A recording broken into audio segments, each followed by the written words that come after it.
work on 35 store sites and our outstanding community partners, NPS hit a new four-month fundraising total this last spring.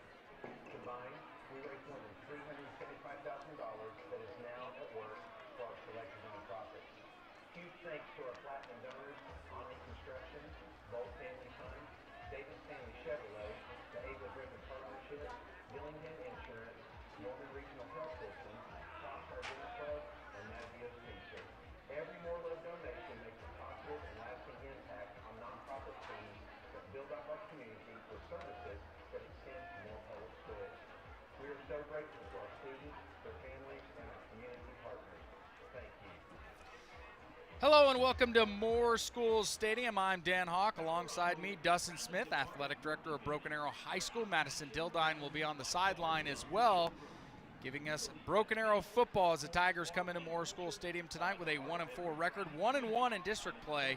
Westmoore 3-2, 2-0 after a big upset win against Jinx, 14-12 this past week. So hopefully the Tigers can rebound after their tough loss this past week against Norman North, 28-14, and we'll have to see how they do. Tigers as well as Westmoore both coming out of the locker rooms, getting ready to run out the tunnels.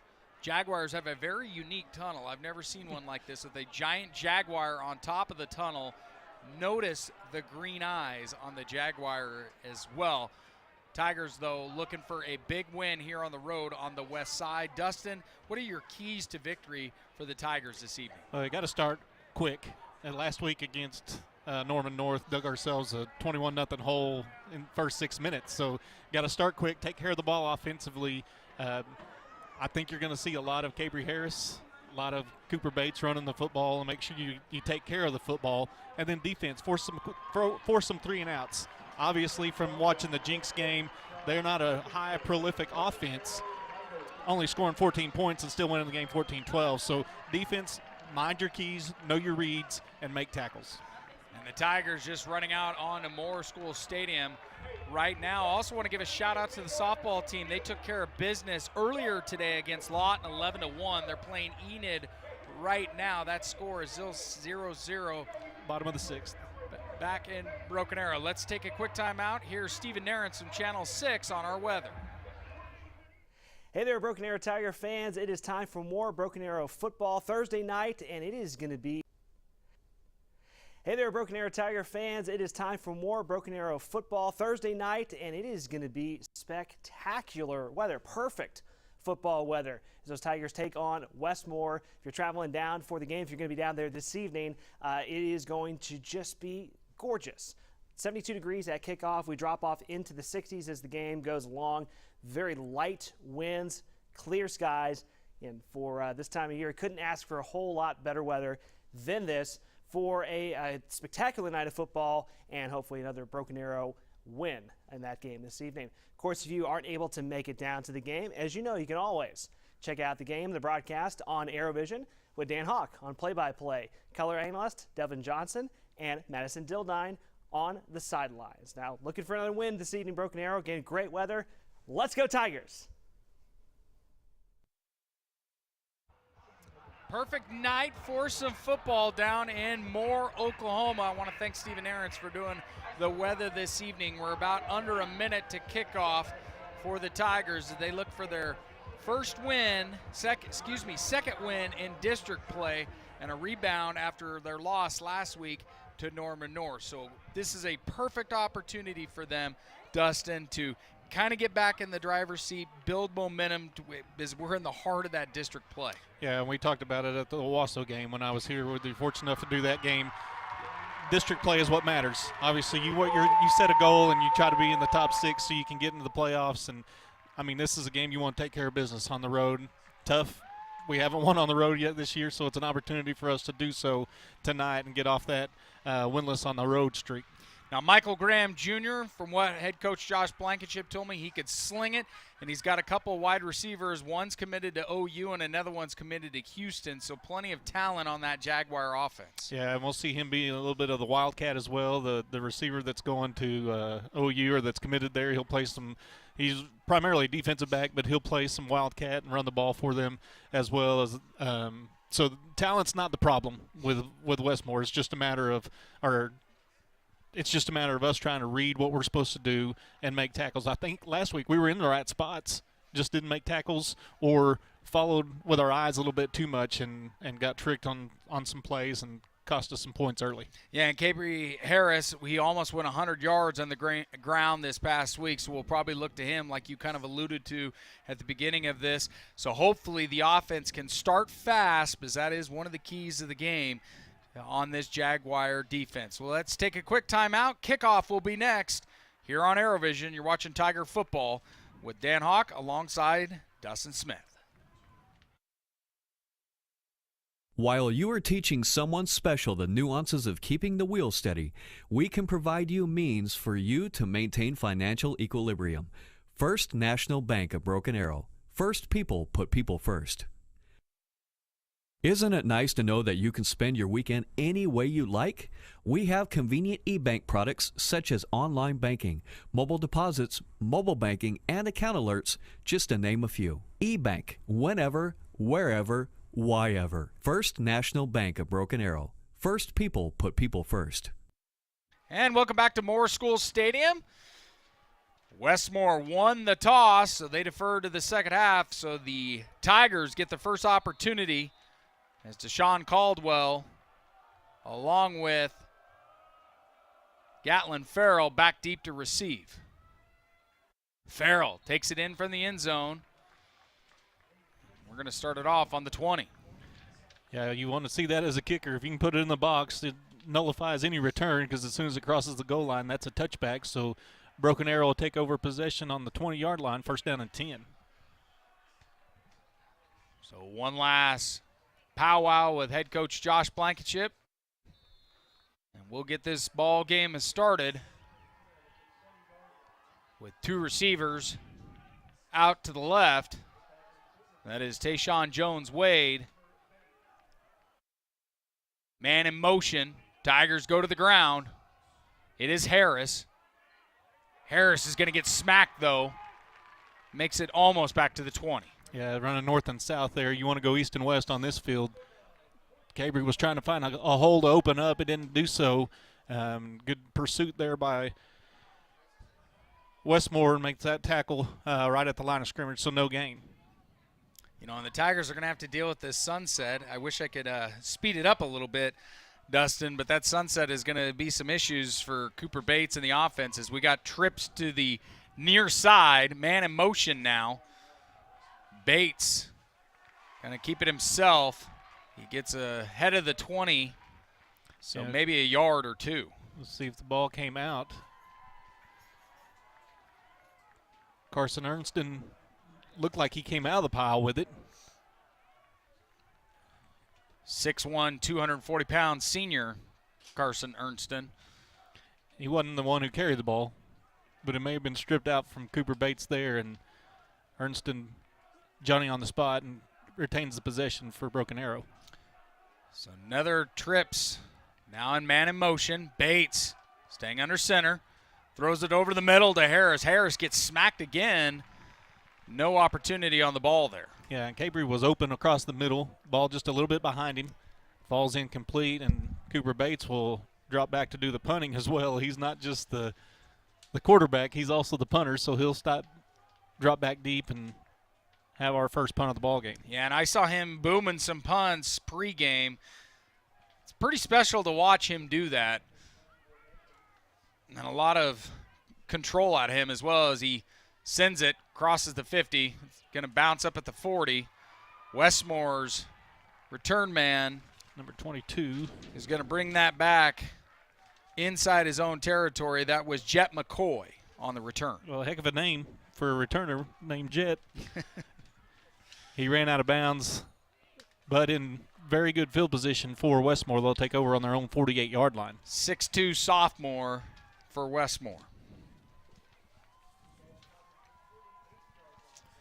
So this will be the first opportunity for the Jaguars in this one. We'll get the first look on how they do on offense, as it didn't work out for the Tigers in their first possession. In the backfield is Matt Evans. And there's a flag on the play, and I think it was movement on the Tigers. No, they're waving that off. Not sure what that was. I thought Carter Archer moved a tiny bit, which is kind of uncharacteristic for him. I know he's a freshman, but he's been playing some pretty good ball so far on the line for the Tigers. So we'll repeat, first down now. Ball on the 48.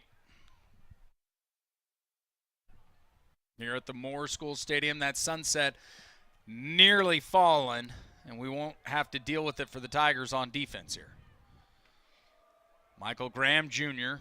under center. He gives it to Evans. Correction, flips it over to his tight end. His tight end, Zane Zini, I believe I'm pronouncing that correctly, bounces ahead of the 50. Yeah, Cole Lamont ushers him out of bounds, picks up 3 yards.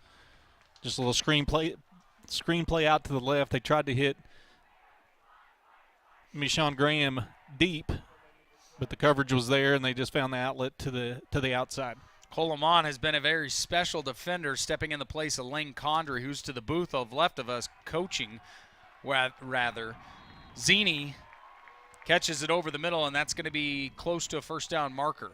I believe they got it. Yeah, Tyreek Taylor and the ball arrived at the same time. Good play there, just not able to knock the ball free. So 1st and 10 now, ball on the 41-yard line for Westmoore. I know you're over in those athletic facilities. You've seen Coleman. He's a big boy. Yeah, he is. Graham Jr. now going to give it back to Evans. Evans powering his way through, finds a hole, and he's going to be inside the 20 as the Jaguars get into the red zone. Chauncey Standifer on the tackle for the Tigers. Yeah, and they're going to try to go quickly as Westmoore. Hardiman, correction on that. Whistles are blown. There's a flag. Yeah, there's a flag on this side, and I don't know if that's going to be a false start. Yep, it's a false start on the offense. You know, those are the things in football. He waved that off? The official down here on this side. I saw a false start on the near side. And the white hat waved it off. Waved it off. So the result of the play is a first down at the 17-yard line. Ball on the 18 now. Graham Jr. going to go to the air this time. Going over to the middle to Zini. No opportunity there. Good coverage by the Tigers. Yeah, Tyreek Taylor right there playing the strong safety position. They're trying to exploit the center of the field, the middle of the field there, and Tyreek was up to the task. You know, he already has an interception on the season. He's turned into a very talented free safety, or strong safety. And they'll throw trips out to the right. 14 tackles on the season as well, Dawson. Braden Hardiman one-on-one out here on the receiver on the close side. Going to the ground. 60. Evans didn't get much on that one.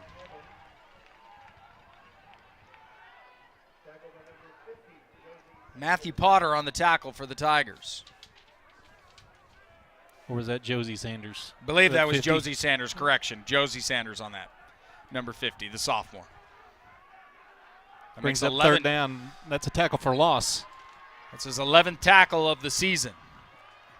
Trips to the boundary. Evans. Graham Evans going to the air. And he's going to get his man. That is Colton Bennett in for 6.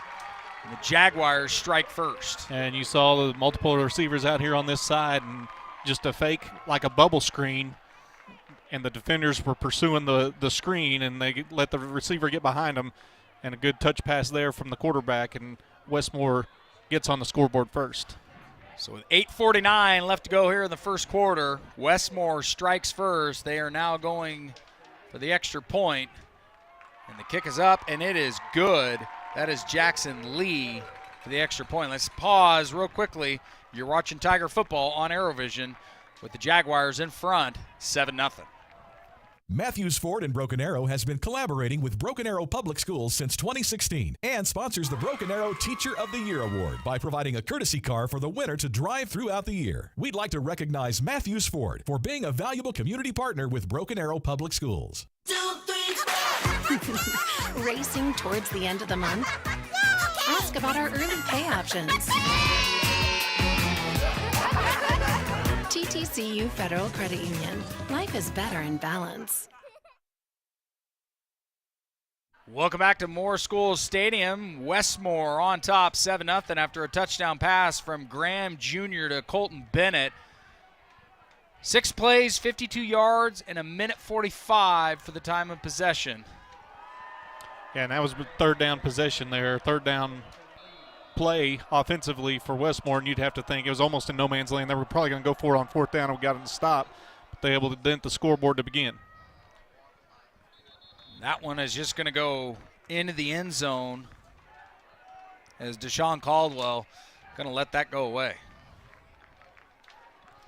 So the Tigers will start from the 20 for their second opportunity here in the first quarter. Well, when you saw the first possession, Cooper Bates had time. Yes, he did. He had time to make a throw and just a little bit behind his receiver to begin with. See if the offensive line continues to give him that kind of time here in the second possession. Trips to the right again, man in motion. That is Ezekiel Wilson. Going back to the tight end spot. Bates going to Wilson. Wilson gets hammered, though. Stays on his feet. Gets to about the 25, but we have a flag on the play. Yeah. Flag on the play as Bates' helmet is tossed. Yeah, Cooper completed that pass, but he paid the price. They're going to say personal foul roughing the passer. So Cooper, I think, will get to stay in the game. If not, Jeremiah Satimba. So they're going to add 15 to the end of the play. So it was a 4-yard pass completion, and then you're going to tack 15 on top of that. You know, we've said it before, our second time calling a game together, no one compares to Bates' toughness. Right. From being a punter to a quarterback. He'd even line up as a tight end if you asked him to. He would carry water. He'd do whatever you ask him to do. Yes. He's just that kind of a young man and the kind of leader you want at the quarterback position. And I'm not going to lie, I'm looking forward to a baseball season, but he's a talented baseball player, and I know that's, for you and I both, that's something that we both love. So trips on the near side. We'll see if another man goes in motion. It is Wilson again. As Bates fires over to Tayshawn Jones-Wade, and he's got Green in front of him. He makes it to the 30, and he is going to go. Oh, that's nearly a horse collar. But nearly a horse collar. Brought down about the 8-yard line. How about that by Tayshawn Jones-Wade, looking for his first touchdown of the season. Well, it was a great move to begin with. He makes the catch, a simple out route. He makes the catch and then moves to the outside, goes over his right shoulder, and takes it down the sideline to the 6. Tigers going to go to the ground. It's Harris, but flag play is dead. Yeah, false start on the offense. You know, in some ways, I know you never want to give up penalties and flags, but this does give you an opportunity to reset it if you didn't have something at that point. Well, it looked like it was going to be a run with Cabry there, yeah. And we'll see if that's the same thing that the offensive staff dials up here on 1st and goal from the 11. That's rare. You don't see 1st and goal from the 11. No, you often. do not. As Keaton Johnson along with Tayshawn Jones-Wade to the near side. Wilson in motion. Bates avoiding one tackle, but he's going to get slammed down. That was a very big defender there catching him. Number 9, but I don't have him on the 2 deep. And that was Courtney Graham on the tackle. 6'4", 225. Very big boy. So now it's 2nd and goal from the 22. What do you want to see here, Dust? We've ran it all the way down. Do you want to throw it or do you want to go to the ground? Well, I think you see, you got to get some positive yards. You don't want to go backwards here and see if you can free Jones-Wade across the middle. Bates gets it to the tight end. And that was Nick Irvine on the reception there. So no gain there. And now it's 3rd and goal from the 22. So you want to get points, obviously, out of the possession. You got way down inside the red zone. War started at the 6 before the penalty and the sack. Now it's 3rd down, and find what play you have here to try to get some positive yards. Nearly got Westmoore to jump off sides. So Keaton Johnson, Tayshawn Jones-Wade on the near side. Nick Irvine still in there. Bates staying in the pocket. Goes over to Jones-Wade. Goes out of bounds inside the 20. They gave him a lot of cushion there, and had his momentum not taken him to the sideline, he'd had a chance to turn that ball up and see if he can get some yardage that way. And now it looks like Broken Arrow's going to try a field goal. It looks like Hunter Martin's 35-yard attempt. He's been pretty successful for us all season long. And like you said earlier, you got to get points every time you have the ball on your possession. So we'll see if Martins can get it. And the kick is up. It's a high booming kick, and it's good. Yeah, it was. Looked like it took forever to come down. Little drama there, as it was a high kick, but it went split the uprights, and that's all it looks like in a box score. It went straight through there, and Broken Arrow's on the board, 7-3. So the Tigers respond. We'll pause. You're watching Tiger football on ArrowVision. Tulsa Bone and Joint, Northeast Oklahoma's sports medicine experts. We are pleased to help you and the athletes in your life with a number of surgical and non-surgical options. Tulsa Bone and Joint is proud to serve as team orthopedist for local high schools such as Broken Arrow, Owasso, Sapulpa, Cascia Hall, and Bishop Kelly. We're also proud to be team orthopedist for FC Tulsa. Tulsa Bone and Joint, moving life forward.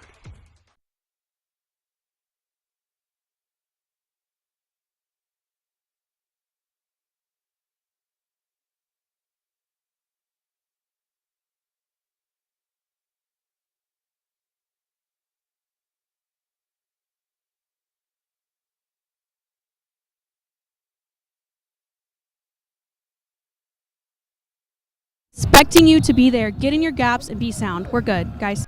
Thanks.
They catch the ball and run out of bounds because the momentum's taking them that way.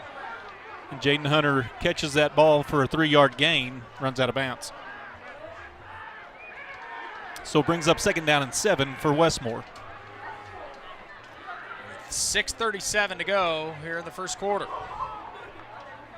Graham going, faking it to Evans. Good play. But he's going to be tossed to the ground by Jaime Murillo. And I've said his name throughout the course of the year. That is tackle number 61. Well, that's sound defense. You heard Madison talk about stay in your gaps and know what you're supposed to do. She heard that defense, and the message got through because Murillo was there and made the tackle, made his read, and the quarterback makes the read off the defensive end, what he's doing. And if he's crashing in, he keeps the ball and runs out. And that time, Murillo was able to tackle him for a big loss. One man in the backfield. Graham Jr. going to the air, going deep. Ooh. That is just out of the reach of his receiver, Meshawn Graham. But what a good job by the defense. Older brother. The good job by the defense there to force a 3 and out. They'll have to punt from their own 16-yard line, so Broken Arrow should get great field position here. I want to go back to Murillo. How about this for some stats for you, Dustin? 24 unassisted tackles, 36 assisted. Pretty balanced player, and he knows how to hit him. Well, and the key there was just to make your read on the quarterback. Try to make him keep the ball and not let him get outside. Contain pursuit from the outside, and he was able to make the tackle in the backfield. They're going to say offsides on Broken Arrow here on the punt. And Tayshawn Jones-Wade back to receive for the Tigers. Yeah, 5-yard penalty. They'll still make it 4th and 9. So Westmoore at this point, you would think, is going to go ahead and punt the ball. I don't think anything will change at this point. Want to thank our One Club sponsors, TTCU Federal Credit Union and Cincinnati St. John, Broken Arrow, First National Bank of Broken Arrow, Matthews Ford, Tulsa Bone and Joint, Quick Trip, and the Arrow Group. You know, if Tayshawn Jones-Wade can get some space, he's got some legs on him. We're just going back and forth now. Dustin, he runs like a gazelle if he's given the opportunity. Yeah, we already saw that on the reception he had early. I don't know what we're doing here. It's a dance and back and forth. It's a yo-yo. And we finally put the ball back down on the 21-yard line. 4th down and 9. Got to be frustrating for both teams just wanting to play the game of football. So 4th and 9 on the punt. They get it off. It's not a deep punt. Flag on the kicker. Jones-Wade's going to pick it up. And he's fighting for some yards, but another flag on the play. There's 2 penalties. They could offset. Could go in our favor here. We'll see what the White Hat has to say. There was a flag late, which may be in the area of either a hold or a face mask or a block in the back, something like that. But the flag back by the kicker is either going to be running into or roughing, I guess. And they may just have running into or roughing the kicker here at the high school level. That'd be a 15-yard automatic first down if that's the case. That's what we desperately are not hoping for. Yeah, we don't want that.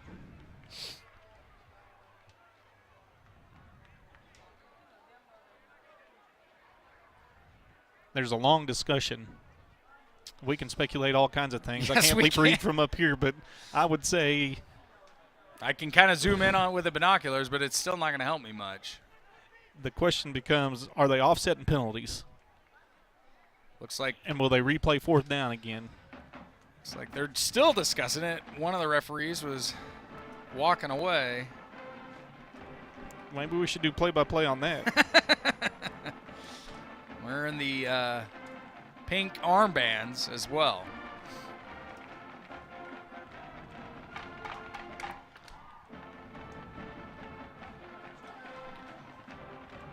All right. We hope to get some explanation here. We'll go in on the microphone. It's a 5-yard penalty. Sideline warning against. So it'll be a 5-yard penalty from the end of the run, I'm assuming. Oh, they're playing 4th down again. So they give them 5 yards. The warning is just a warning. So the next time, that's a personal foul. That's a 15-yard penalty. So they'll replay 4th down, and nobody's more happy about that than the punter for Westmoore, because he had his punt didn't even get a first down on the previous punt. And that is Jackson Lee for Westmoore. It doesn't look like Broken Arrow's putting anybody back to return this punt. Oh, now he goes. Tayshawn Jones-Wade back to return. It's about the 45-yard line. Here we go. Let's move to the other hash. My goodness, I've never seen so much dancing in a football game before that's not in the end zone after scoring. Is it homecoming here? The dance afterwards or tomorrow?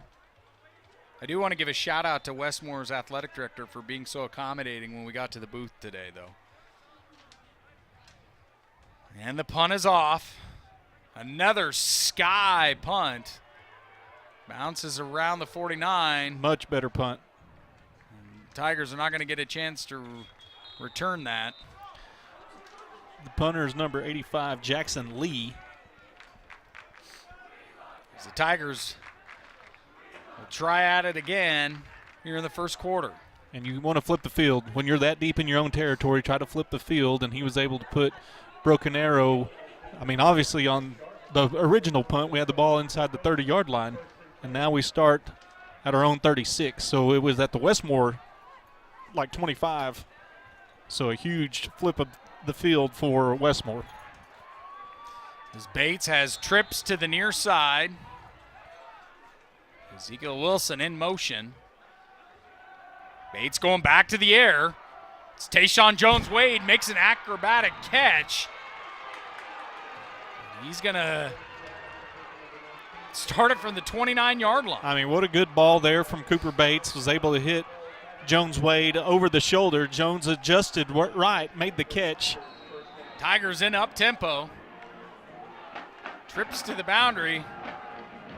Over the middle to Ezekiel Wilson, and he's in for 6. Tigers make it 14-3 with that one. 10 to 7, or 9 to 7. Sorry. Oh, correction. I was getting a little excited. I apologize. What I want to draw attention to is Kane Wilbur, number 75. Yeah, He's our right tackle. You were going to go to he was out here in the trips formation, and he was trying to wave attention like they were going to throw the screen ball to him, and the tight end was able to leak behind the defense. Good offensive scheme, good play call there from Broken Arrow, and the resulting play, a great pass from Cooper Bates, and we're able to score. So Hunter Martin's on to kick to make it a 3-point game. Kick is up. It looks good. Waiting for the signal. It is good. Tigers take the lead 10-7 early on here in the first quarter with 5:13 left to go. Let's pause. You're watching Tiger football on ArrowVision. Racing towards the end of the month? Ask about our early pay options. TTCU Federal Credit Union. Life is better in balance.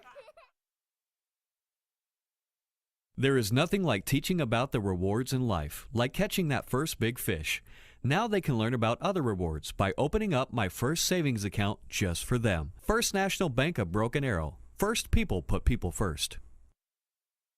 Matthews Ford in Broken Arrow has been collaborating with Broken Arrow Public Schools since 2016. Through this partnership, Matthews Ford sponsors the Broken Arrow Teacher of the Year Award by providing a courtesy car for the winner to drive throughout the year. We'd like to recognize Matthews Ford for their efforts in supporting educators and being a valuable community partner with Broken Arrow Public Schools. This support sets a great example of how local businesses can work together with our school system to create a better future for all.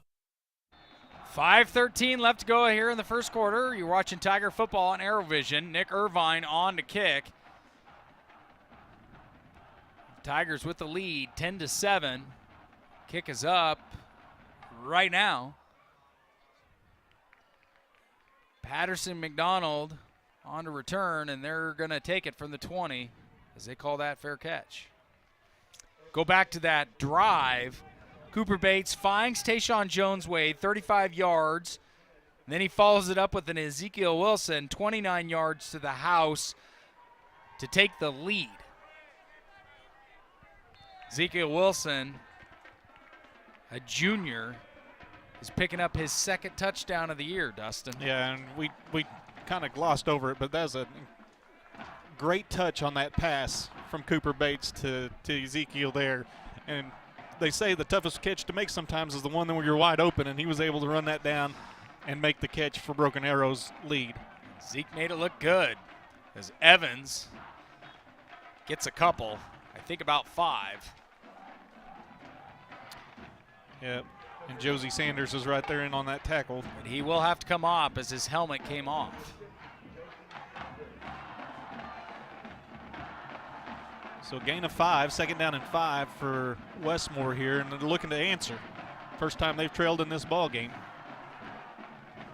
But Dan, we talked about it earlier, Broken Arrow needs to start fast, and this is a good start for Broken Arrow here in the first quarter. You brought it up for the keys of the game.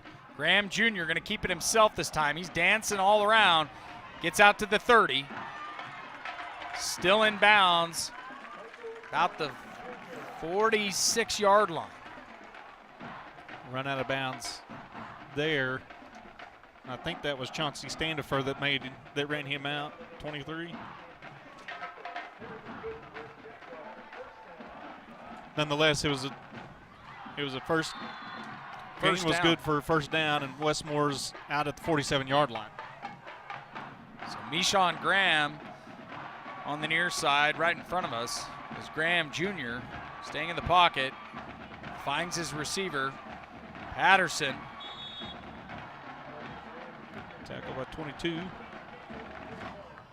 It's Braden Hardiman. Gain of 6.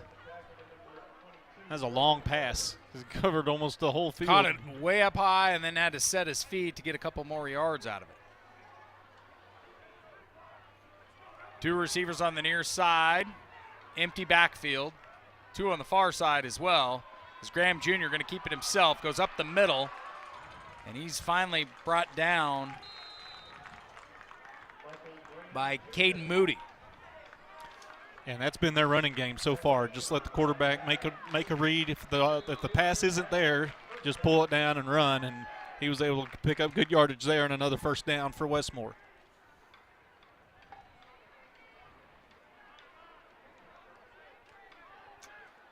So Westmoore now with 3 receivers to the near side. Under 4 to go here in the first quarter. Graham Jones Jr. gets it to his receiver. He stays up, gets to around the 30. But that is going to be a toss down by Caden Moody, and it's going to be a flag. Yeah, we're going to see the official was way behind the play and said he ran out of bounds. Just and a little bit of chippiness. The Westmoore coaching staff was not pleased with that call. And then there was some extracurricular, and we'll see which way this goes. And you know how football goes, man. It's emotions down there on the sidelines, whether you're playing or out on the field as well. The referees will discuss it. And it appears it's going against Broken Arrow. Personal foul against Broken Arrow.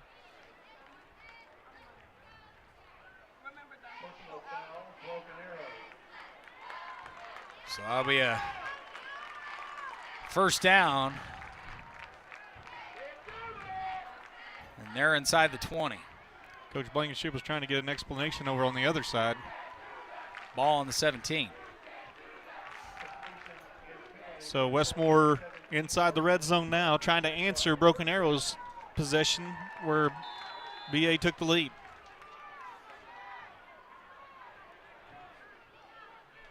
Graham Jr. with an empty backfield. And a scamper himself. And he's brought down by Cole Lamont. And it looked like all that, and, well, they're going to move him up to the 16-yard line, it looks like. So a gain of 1. A lot of movement for 1 yard. Yeah, he did a lot of dancing, and good pursuit there by Cole Lamont, not giving up on the play and tackling him from behind. He's got that quickness, so I wouldn't be surprised if we see that all through this game, that he's going to be running with his feet, dusting as well as going to the air. He's a very dual-threat quarterback. Yeah, and it's one of those you don't know if he's a run first or pass first kind of guy. He's thrown the ball deep. Evans in the backfield. He throws it out to his receiver. Chadwick Stewart on the tackle there. The junior linebacker, 6'1", 210 pounds, comes from his linebacker position and makes that play. The Westmoore inside the 5-yard line, and here comes Mishon Graham, and he's in the backfield. No, he's going to be tight to the right. And that was Jake Reed on the reception. These red jersey numbers are hard to read, as Graham Jr. fighting to the end zone, but he is met by a host of Tigers. Helmets are falling. Looks like 2 Tiger players, Cole Lamont and Chadwick like Stewart's helmet both came off. So we'll get 2 new linebackers coming in there. Yeah, they're going to let the... You played, I'm assuming your helmet being ripped off is never a fun feeling. No, and you don't know if it was from contact or what, but sometimes those chin straps these days aren't really as tight as you'd like them to be. That's right. 2nd and goal. Ball on the 3. 2 minutes to go. Man in motion for the Jaguars as Graham Jr. just walks into the end zone. as they retake the lead 13-10. Yeah, he was just waiting for the hole to open, went to the left, and they found some success with the quarterback run. He's just kept it a couple times on this possession, and this time he went 3 yards for the score, and Westmoore jumps back in front 13-10. Tigers are going to have to find a way to slow down Graham Jr. this evening. Yeah, and that'll be an adjustment that Coach Mon and his staff will have to make. Obviously, they were prepared for the pass early. They're trying to cover the deep ball, and they've just used the quarterback as an extra running back, and he's just tucked the ball and taken off running a few times, and that time it paid off for Westmoore, got to the end zone. Look for Coach Mon and the defensive staff to make the adjustments they need to stop that. 9 plays, 80 yards, 3:20, taking off the clock. Let's check in with Madison Dildine on the sideline. What do you got for us, Madison? Yeah, guys, after that last touchdown by the Tigers, Coach Pruitt was saying just keep trusting what we're doing, the game plan. And sum it up, you can't get any better. You got to trust the game plan of what Coach Pruitt is going to give you. Well, and obviously when you score, you really trust the game plan, and that was a great offensive possession for Broken Arrow. They need to replicate that now. Total yards for the game, Tigers 118, Westmoore 113. Passing yards 127 to Westmoore's 58. Jackson Lee boots it back. That'll be a touchback. Another so touchback for the Tigers. Over on their own Deshaun 20. Jordan. So we'll see what kind of plays that Coach Pruitt and Coach Blankenship have drawn up for this possession. I wouldn't be surprised to see Cabry Harris get a couple touches on this possession. We'll see. They start with the ball on the left hash, closest to the Broken Arrow sideline. Trips out here to the right. So 1:53 to go here in the first quarter. Nick Irvine in motion. Bates rolls to the near side. Ooh, trying to find Keaton Johnson, jumping and trying to catch on the Westmoore sideline, but he's unable to hang on. Yeah, and he was open. The ball just a little bit over his head, and there's a deep out route.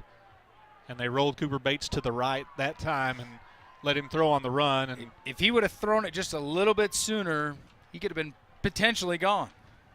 Good route. Now you see on 2nd and 10 what the philosophy is here for Broken Arrow. Minute 47 left. Irvine in motion. As Harris stays on his feet, but I don't know if he got back to the line of scrimmage. Yeah, he got to the 21. They're calling it forward progress there. It was close. They'll bring 3rd down and 9 up for Broken Arrow. A long 9.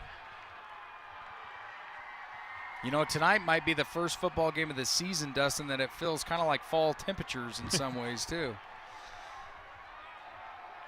All kinds of movement for the Tigers. It's Gatlin Farrell in there on the far side. Play clock down to 10 seconds. Keaton Johnson on the near side. Bates with an empty backfield. He goes to Harris. Harris going in the middle, bobbing and weaving, trying to find a corner. He got the 1st down yards. Hang on to the football. Got the 1st down, which was the most important thing. And they kicked Cabry out to the right there as kind of a bubble screen, and he was able to run back between his offensive lineman who came out to block for him, and he picked up 13 yards for the 1st down. He has such quick bursts from time to time that I think defenders forget how, quick he is with his feet. As the Tigers have Wilson in motion. They're going to go back to Harris. Harris brought down. That was nearly a horse collar. He's tracked down from behind. That 97 that made that tackle. As Kanye Wilbur helmet comes off, so he's got to go off to the sidelines. Nick Irvine comes off. Gatlin Farrell back in for the Tigers. Just a loss of, I say just. It seemed like it was a lot more than a loss of 1 there, but it brings up 2nd down 11. And I don't think they're going to get another playoff Oh, they're going to get one before the end of the quarter. Bates goes to Harris in the middle. Dives for a couple as we end the first quarter. Tigers trail 14-10 here at Moore School Stadium. You're watching Tiger football on ArrowVision.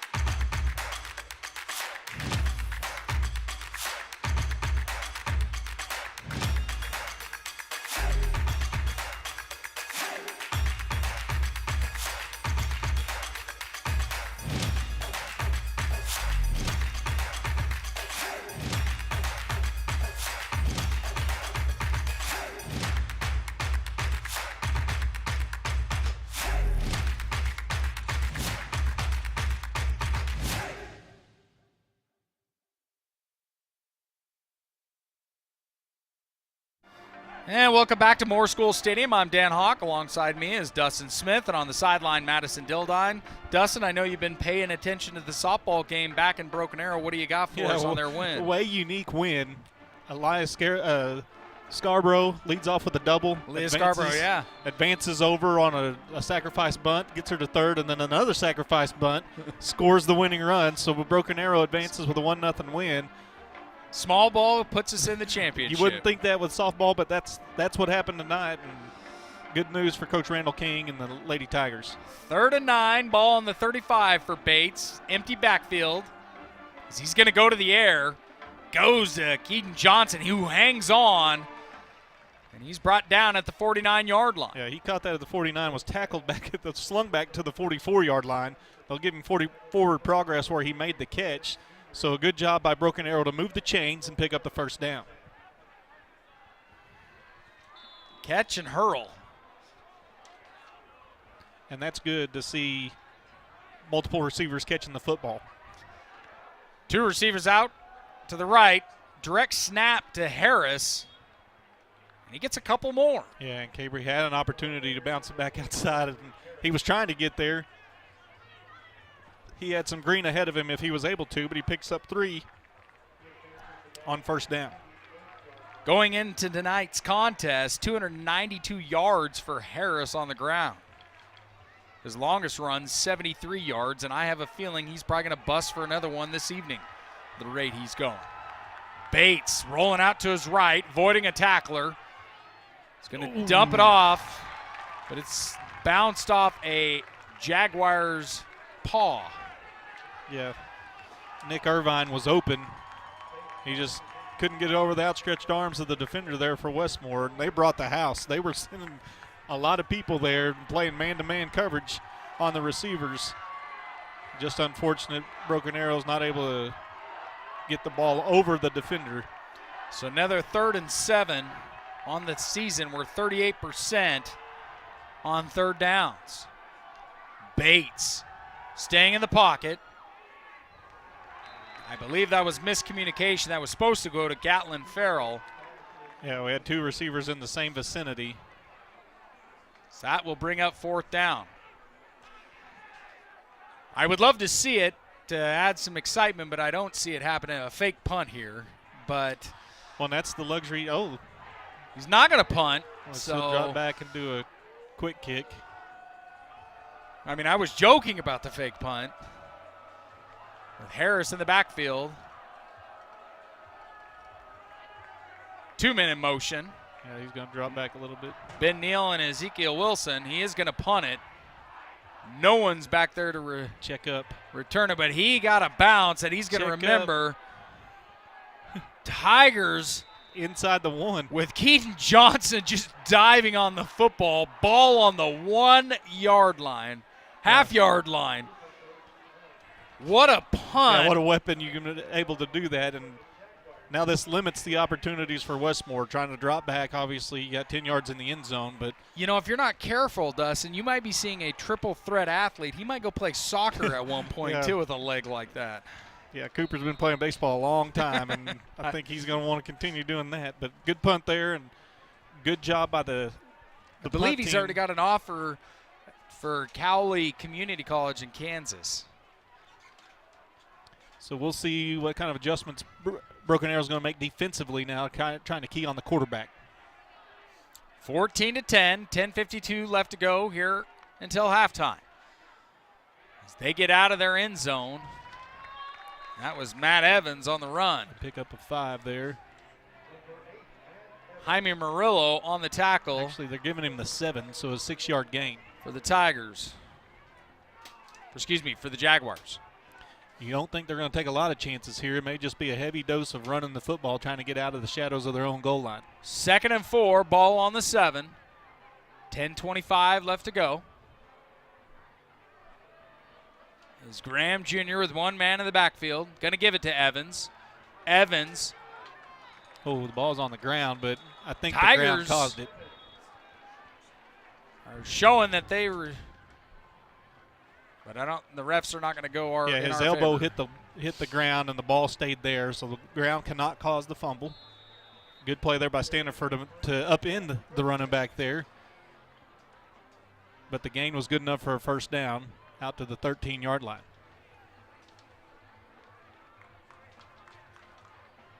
Standiford, just a junior as well.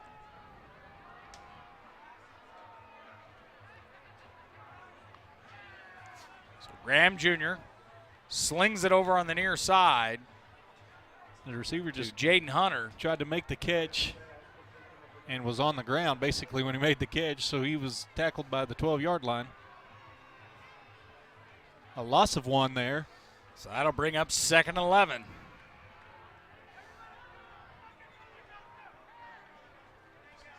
So you wonder, the success they've had running the football, they'll continue to do that here, especially behind the chains at 2nd and 11.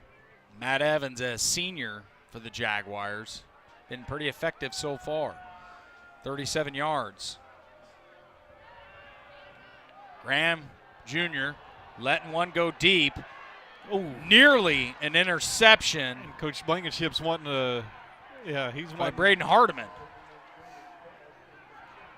Coach Blankenship wondering where the pass interference was, because the defender has just as much right to the football as the offensive player does, and the offensive player, the receiver, became the defender there and just went through the back of Hardiman there.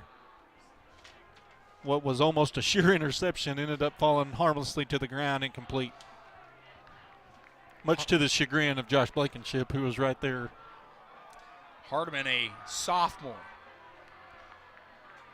Graham Jr. finding his receiver.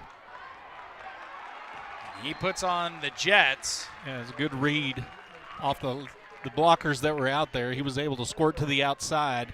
And that was Jaden Hunter on the reception. The contain was broken, so he was able to get outside past the numbers and pick up the first down. Under 9 minutes to go here in the first half. Westmoore started this drive inside their own 1-yard line. 1st and 10 now on the 29. Graham Jr. going to give it back to Evans. Evans gets 9 on the run.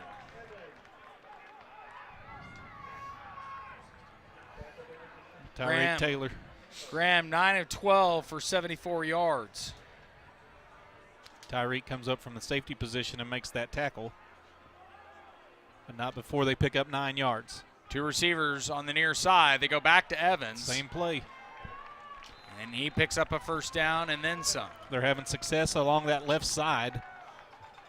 They're able to advance the ball. And we talked about it earlier. It was the success that they've had running the football.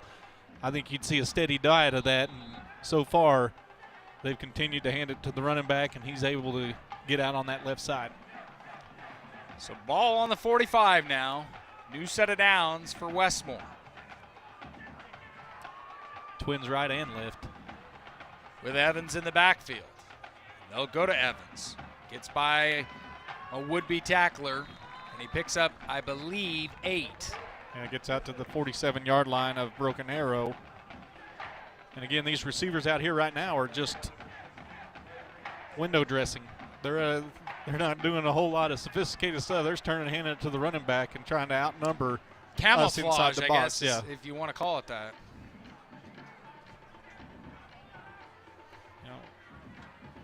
So 7:37 left to go. Westmoore leading it 14-10. Looks like the same play all over again. Right up the middle, and defense meets him at the hole, but he falls forward for the first down. Who got off that pile last? 21? Murillo.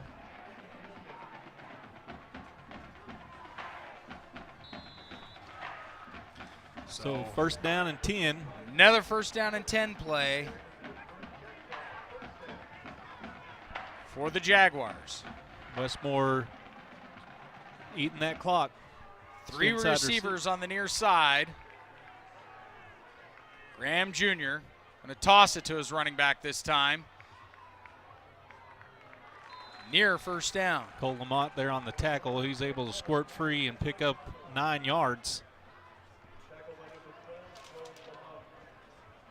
And they have trips out here to the right. And that was Michael Patterson McDonald on the run.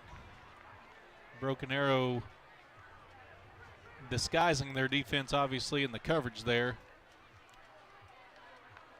2nd and 1. Fires over to his receiver. That is Mishon Graham. There's a penalty flag. There is a flag. Mishon Graham, correction. You know, they've been eating the clock up here in this second quarter with just run play after run play, Yeah, Dustin. they call an offensive hold there. So there's a reason why I was able to break free, be 10 yards from the spot of the foul, which should take it back to the 47-yard line and bring up second down and 12. Just to give you a comparison as far as the rush yards go, Westmoore 102, Broken Arrow -6. And the sack was a big part of that. Yes, it was. But the passing yards 156 to 74, so it's a complete run style of offense for Westmoore. The clock continues to roll here, under 7 minutes here in the first half.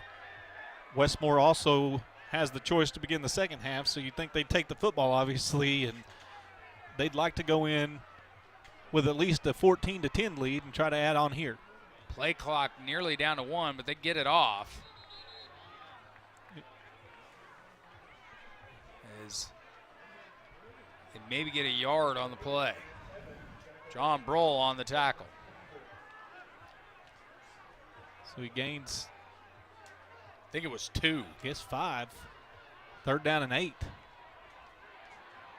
So defense needs to get off the field here, get a stop on 3rd down, force the decision by Westmoore whether they'll go for it on 4th or not. Graham Jr. rolling out to his right, still rolling out, throws it on the ground. Yeah, and they finally call a hold, I think. And that's way deep. So now it's decision time for Coach Blankenship. Tendon receiver is Mishon Graham, but no chance there. Well, if you're Westmoore, do you go for it?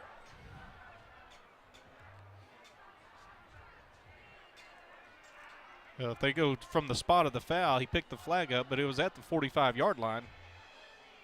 But they may go from the line of scrimmage if, oh, we declined it. So declined it, it's 4th down and 8. So would you go for it, Dustin? If Well, you're you're kind of West- in no man's land. I saw what Jackson Lee did earlier with his punt, and he could flip this field really quickly. And if you're thinking like Westmoore, they had the ball inside their 1-yard line, advanced it all the way out here to Broken Arrow 43. I would assume they'd go for it here and trust their defense to get a stop. Evans coming off. If all else fails, just let the quarterback run with it. Evans on the near side. Now the pass was incomplete. Why is the clock running? That is a great question. I think they're going to adjust the clock now. No, Westmoore takes the timeout. Still don't understand why the clock was running, though. With a penalty and an incomplete pass, Yeah, the it clock hit the should turf. stop. It never was caught. We'll pause as well. Westmoore leading at 14-10. Got an update for you, Dan, from the volleyball field house. Broken Arrow wins the first set against Bixby tonight. up 1-0 in sets at last report. Amanda Good news Snyder for holding down the fort yeah, up there for us. Yeah, and Alton Lusk over at softball. Been a long day at the softball complex, but a good day. The Broken Arrow advances, but good news for the Broken Arrow Lady Tigers volleyball program. Will host the regional on Tuesday night. 4:30, we will play Enid in the opening round of the regional. And the winner of that game will play at 7 o'clock or 7:30 in the championship game. Good time to be a Tiger fan. So now Jackson Lee comes out. See if they try to draw us off sides. As Tayshawn Jones-Wade back to receive. He's at the 10. Lee punts it. A booming punt in the air, at least. Good he job. Gets a bounce. We'll see where the referee spots it.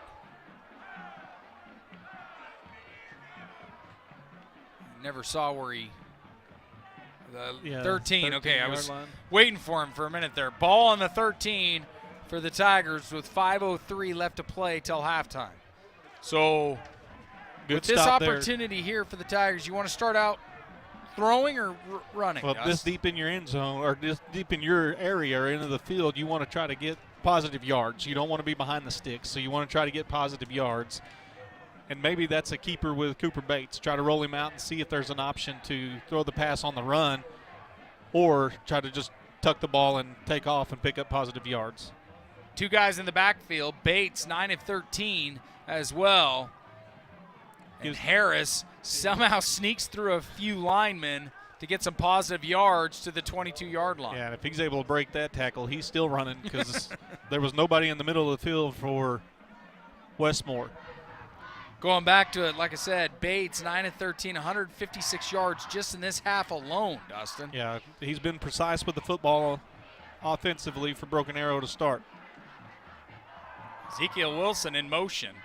Harris busts to the outside, bobbing and weaving. He gets the first down and maybe a couple more. Yeah, you've heard in the pros they call it the tush push. His offensive lineman just got behind him and just kept shoving him and moving him forward, and it's good enough for Broken Arrow first down. So 4:24 left to go until halftime.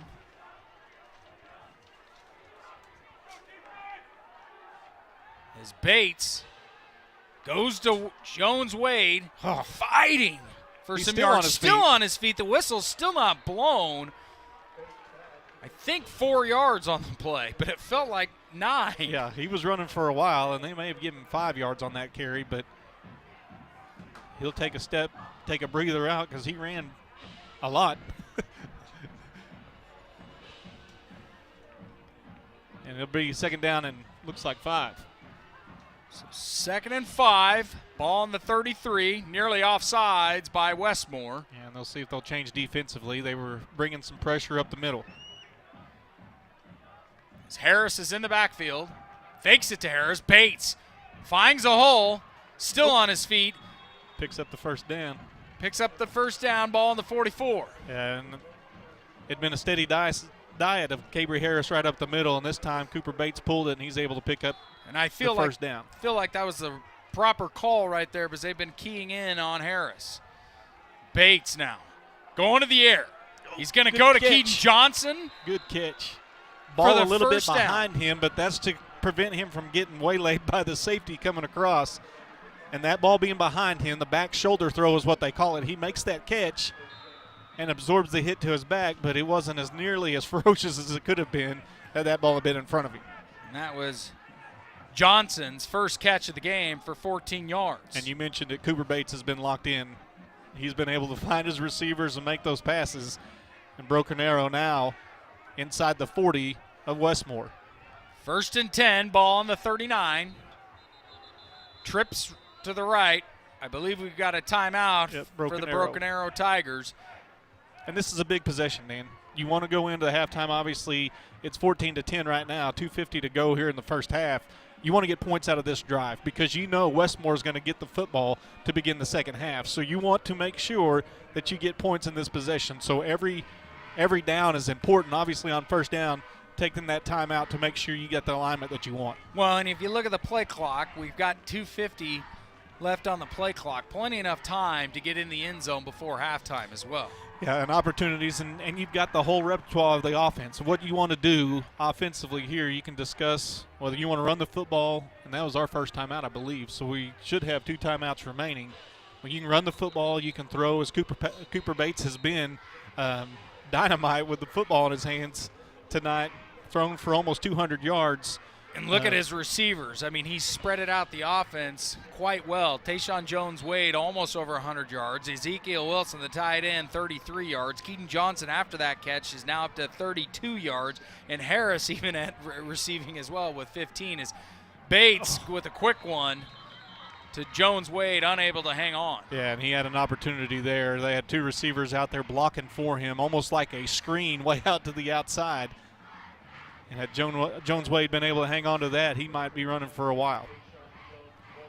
So we're under 3 minutes now with Harris in the backfield. 2 receivers to the near side. Man in motion is Wilson. Ooh. Bates throws it out of alignment. It gets hit as he's thrown. They're saying the pass is incomplete, which is the right call. Yeah, he was trying to hit Cabry Harris on a screen pass, and Westmoore blew that play up. So it's 3rd down and 10. 3rd downs were 2 of 5. Now it's going to be the Westmoore coach is out on the numbers. They call a timeout? We'll find out here in a minute. Timeout. Yeah, timeout goes Westmoore. to Westmoore. We'll pause as well. You're watching Tiger football on ArrowVision. Tigers trail 14-10, but they're striking. Stay with us. Matthews Ford in Broken Arrow has been collaborating with Broken Arrow Public Schools since 2016. Through this partnership, Matthews Ford sponsors the Broken Arrow Teacher of the Year Award by providing a courtesy car for the winner to drive throughout the year. We'd like to recognize Matthews Ford for their efforts in supporting educators and being a valuable community partner with Broken Arrow Public Schools. This support sets a great example of how local businesses can work together with our school system. Life happens in a hurry.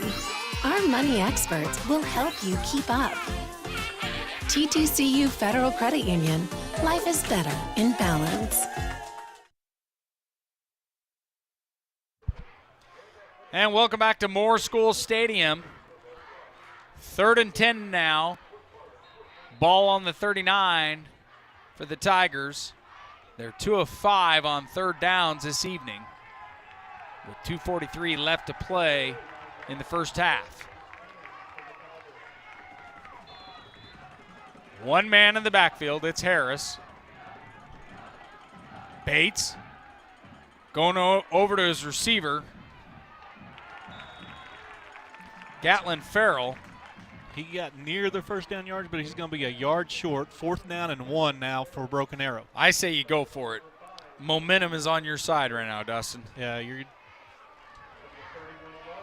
Michael Graham Jr. on the tackle, the talented quarterback.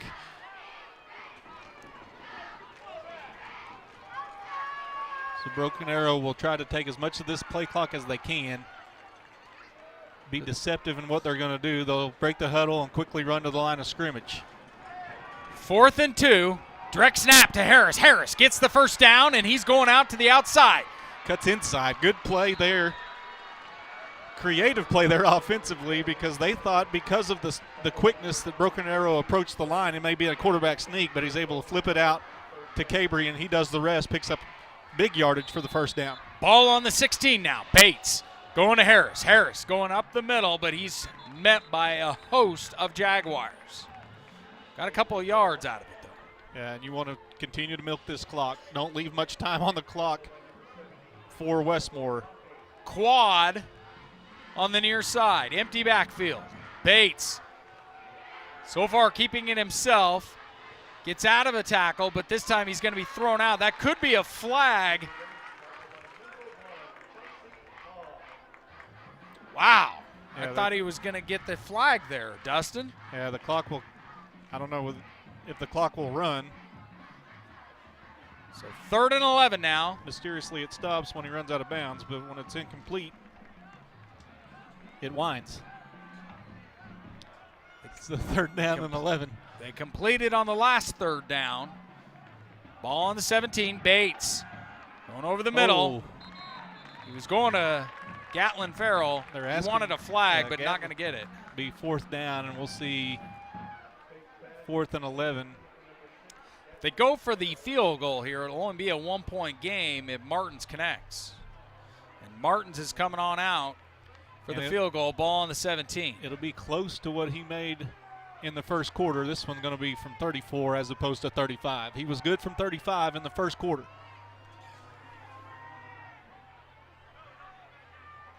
So Martins on to make it a 1-point game. The kick is... And it's good. Good. How about that? Makes it a 1-point game. Westmoore leading at 14-13 after the field goal by Martins. Let's pause. You're watching Tiger football on ArrowVision. Racing towards the end of the month? Ask about our early pay options. TTCU Federal Credit Union. Life is better in balance. Tulsa Bone and Joint, Northeast Oklahoma's sports medicine experts. We are pleased to help you and the athletes in your life with a number of surgical and non-surgical options. Tulsa Bone and Joint is proud to serve as team orthopedist for local high schools such as Broken Arrow, Owasso, Sapulpa, Cascia Hall, and Bishop Kelly. We're also proud to be team orthopedist for FC Tulsa. Tulsa Bone and Joint, moving life forward. 13 plays, 70 yards, and a field goal by Hunter Martins makes it a 1-point game. Jaguars on top, 14-13, as Nick Irvine will kick it off with a 1:21 left for Westmoore to end the half. Good offensive possession. Obviously, it's really good when it results in points. So Broken Arrow puts 3 points on the board there. You'd love to have 7, but you'll take 3. And now your defense needs to get a stop right before the half.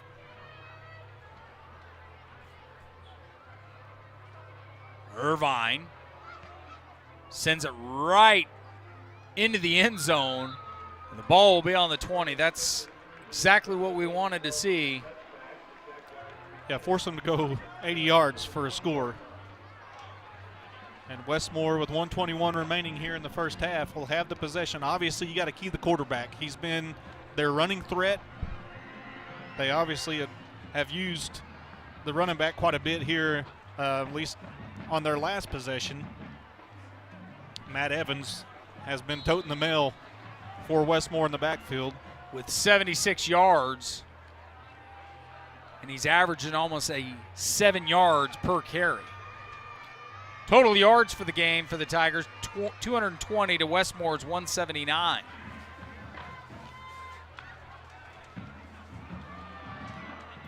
Good play defensively there. Evans gets back a yard on the run.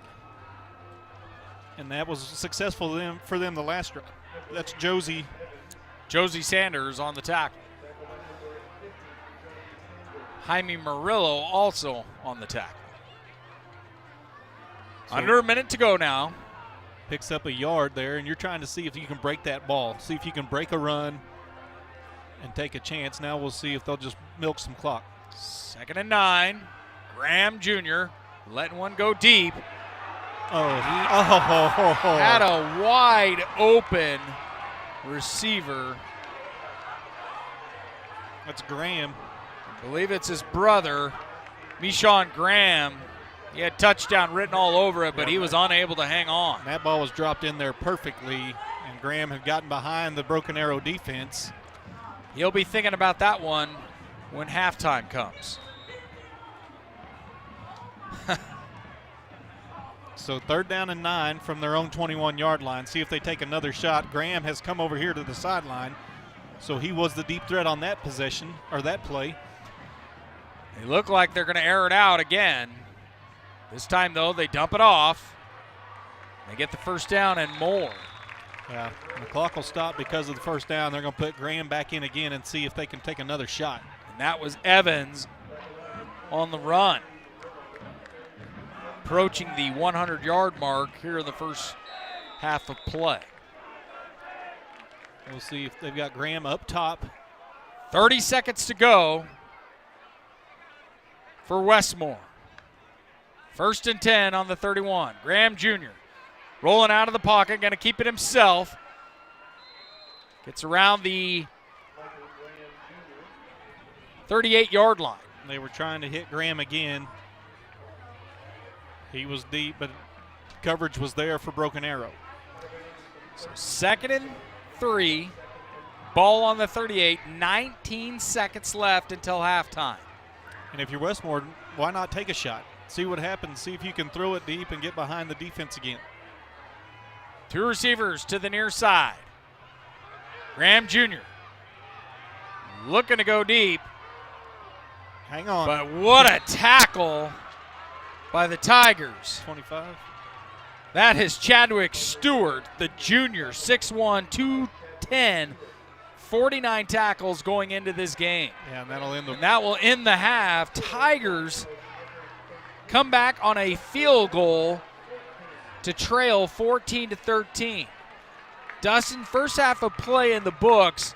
How you feeling about the Tigers right now? Well, I'm excited to see the way that we answered when Westmoore was able to go down and score, and we came back and were able to milk the clock as much as we could there and get the field goal and cut this one to a 1-point advantage. So you know Westmore's going to have the ball to start the second half, so it's huge to get a stop there defensively. Been pleased with what Broken Arrow's done in the first half, keeping this ball game a 1-point ball game. And just keep it in mind, last week, Dan, Westmoore beat Jeeks 14-12. So that was their point total. They've got it here in the first half, but Broken Arrow's within 1 at 14-13 at the half. And contain those penalties. We got to fix that going into the second half of play. Already 4 penalties, giving up 30 yards. Westmoore has 2 penalties for 25 yards. We'll go to Madison Dildine, who has head coach Josh Blankenship. Coach, it's been a game of back and forth so far. What have you liked out of your team? I like how we're competing. We're not backing down from anything. We're trying to take it to them, be the aggressors, and you know, they got a lot of talented players, and we're answering, you know, blow for blow here right now. Let's see if we can finish this off. Thanks, Coach. That's what you got to do, Dustin. I mean, you're answering. That's what he said. You want to be aggressive. You don't want to back down. You don't want to be intimidated by the situation. And you keep just throwing it's like the old boxing analogy. You just keep throwing the haymakers and seeing if they're going to land. Just go blow for blow right now. Broken Arrows blow for blow and trails by 1 here at the half. How about this for some stats for you? For the total yards, 220 for Broken Arrow, 193 for Westmoore, but completely different way of their playing football. 187 in the air for the Tigers, 73 for Westmoore. Our rush yards, 33, 120 for Westmoore. Well, and you look at one thing that sticks out to me, 4 penalties for 30 yards. And those have been some painful penalties, obviously, for Broken Arrow. Just 2 for 25 for Westmoore. No turnovers in the basketball or in the football game so far. Just been I'd say a well-played first half. 2 teams that are pretty evenly matched here, and Westmoore was able to get in the end zone twice. Broken Arrow had to settle for 2 field goals, but they're in this ball game at halftime. It's 14-13, and they're right where they want to be. Absolutely. We're going to pause right now down here at Moore School Stadium. Tigers trail the Jaguars 14-13. We've reached halftime.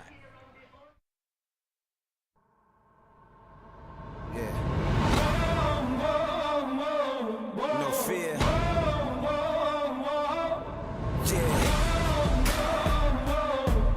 King. No fear. Only fight. I'm fearless. It's only right. My head's up. I stay strong. Forever young. May you live long. With perseverance, hold on and stand tall. Never back down with my back against the wall. I'm an overcomer. I overcame it, y'all. I conquered every mountain. I've been through it all. Yeah, I've been through it all. I'm fearless. Nothing can ever hold me back. Nothing. I'm unstoppable. I'm unstoppable.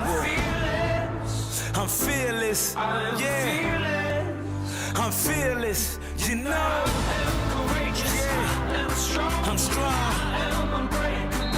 I am fearless. Yeah, I'm fearless. I am fearless. Yeah, I'm fearless. I am fearless. I am fearless. You know I am fearless. You know I am fearless. You can't stop me. You gotta get up and go get it. I'm fearless. I'm fearless. Nothing can ever hold me back. Nothing. I am unstoppable. I'm unstoppable. I am fearless. I'm fearless. I am fearless. Yeah, you know. I am courageous. I am strong. I'm strong. I am unbreakable. You can't break me. I'm fearless. I'm fearless. I am fearless. Yeah, I'm fearless. I am fearless.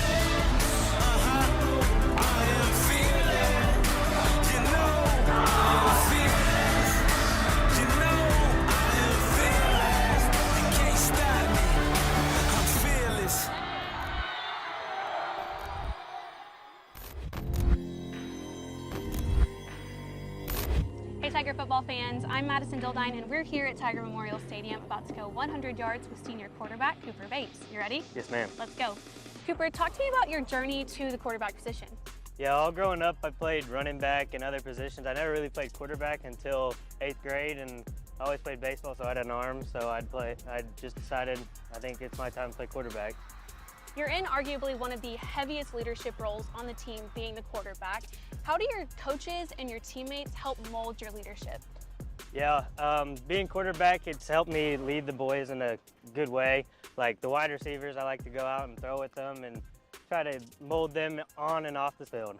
Who would you say has impacted your football career the most? Yeah, my grandpa growing up had, he always had like instilled like hard work and helping me out. Always had me out working in the field, and he was my inspiration to play, and he leads me. If you could say anything to him right now, what would you say? I'd say thank you. I appreciate all that he's done for me, and I wish he was still around to watch me play. We've joked before on the broadcast that anytime you do well on the field, it sounds like Amari Cooper is in the stadium with your team chanting, "Coop." How does that feel knowing that your team has your back until that clock reads 0? Yeah, it gives me a lot of confidence. It gives me chills every time I hear it. Feels good. We're getting near the end zone, so let's do some rapid fire questions. Who is your favorite quarterback? Peyton Manning. What's your favorite color? Crimson. I'll let it slide this time. What is your favorite day of the week? Friday. And what, in your opinion, is the best football movie of all time? American Underdog. Good answer. That was 100 yards with senior quarterback Cooper Bates. He and the Tigers toast Norman North tonight, right here at Tiger Memorial Stadium. Kickoff is set for 7 on ArrowVision. We're getting near the end zone, so let's do some rapid fire questions. Who is your favorite quarterback? Peyton Manning. What's your favorite color? Crimson Red. I'm an OSU fan. I was gonna say Crimson and Cream, but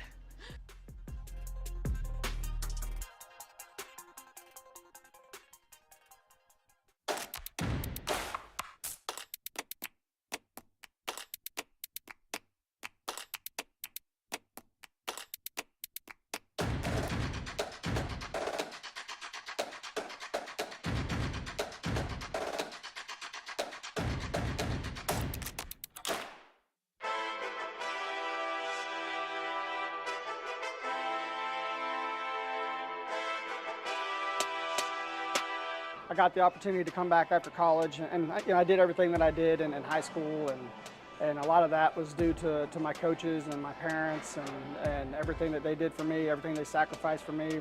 My teammates, they're all a big part of this. Super honored, super humbled to be here and be nominated to be in the Hall of Fame. It feels great. You know, I've still stayed a part of the Broken Arrow Tigers community. My kids go to school here, and I coach youth football and sports in Broken Arrow. But it's great to be back here. I got season tickets this year for the first time, and then it's an honor to be back here and be back on campus.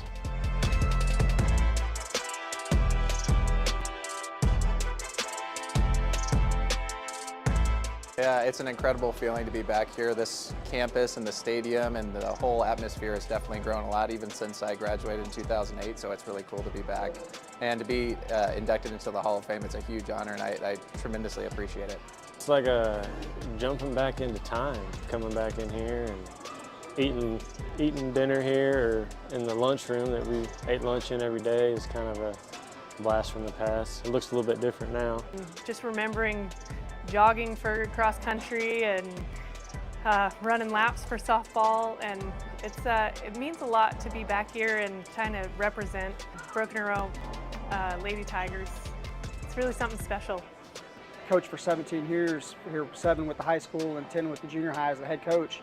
I just took everything that everybody had given me up to that point and put it back into the program, and had some really good teams, and hopefully I was able to make a good impact on those kids like my coaches did to me. So it means a lot to be here and to really celebrate my dad, I guess, is what I'm most excited about tonight, and celebrate all the years that he put in here at BA and all the blood, sweat, and tears that he sacrificed over those years. So I would say enjoy your time here. It goes by quick. So don't think about getting out of high school. Enjoy high school while you're here. It was really hard to think of very specific memories. It was really just a great time with a lot of really good teammates and incredible coaching staff. And where they've gone from the time that I've been here is incredible. The campus is incredible, and the teams now are just phenomenal, and I'm happy to be a part of it. Folds of Honor is special. It's something that I'm not very good at taking recognition, but it does mean a lot to be recognized for what we do. The soccer teams here, they were a family to me. Each of the teams, as I went from freshman to senior year, they had their own friend groups, different personalities, but the memories and the away trips, especially on the bus, just enjoying being a bunch of guys, that kind of camaraderie and that family environment really helped me here at Broken Arrow.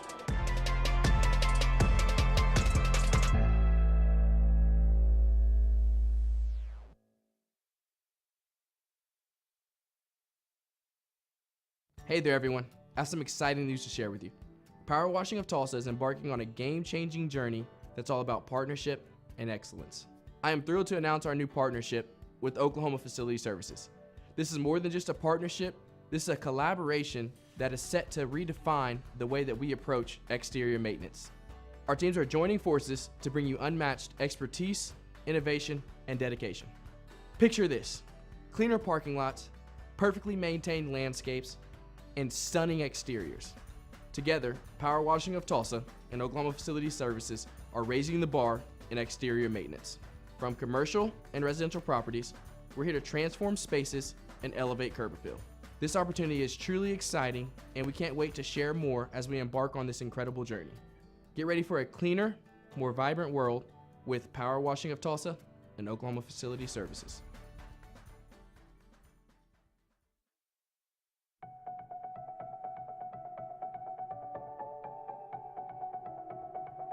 Hello, I'm Chuck Perry, Superintendent of Broken Arrow Public Schools, and it's my honor and privilege to serve in my hometown. And I am blessed to stand on the shoulders of the innovative educators and community leaders who came before me. They could never have imagined how the decisions that were made years ago would affect the trajectory of our schools. But the foundation they built has served our district well since 1904. As you may have heard, we are asking voters to consider a bond election in November. This is our chance to build on the foundation we've inherited. It's our chance to secure the future of our students with an investment that will not raise taxes if approved. But before I ask you to cast your vote, I want to tell you exactly what's included in this bond package.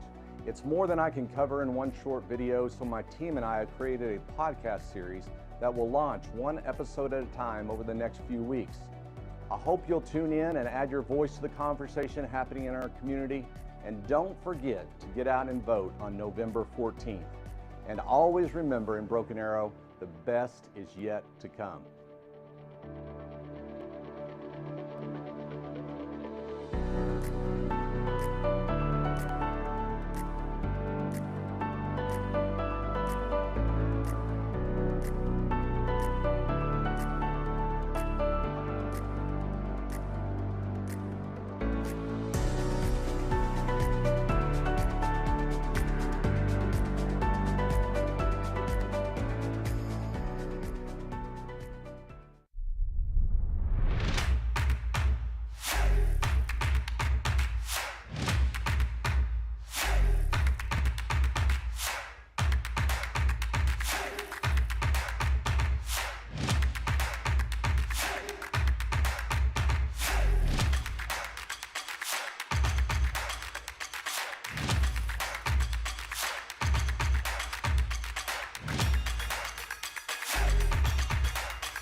Hello, I'm Chuck Perry, Superintendent of Broken Arrow Public Schools, and it's my honor and privilege to serve in my hometown.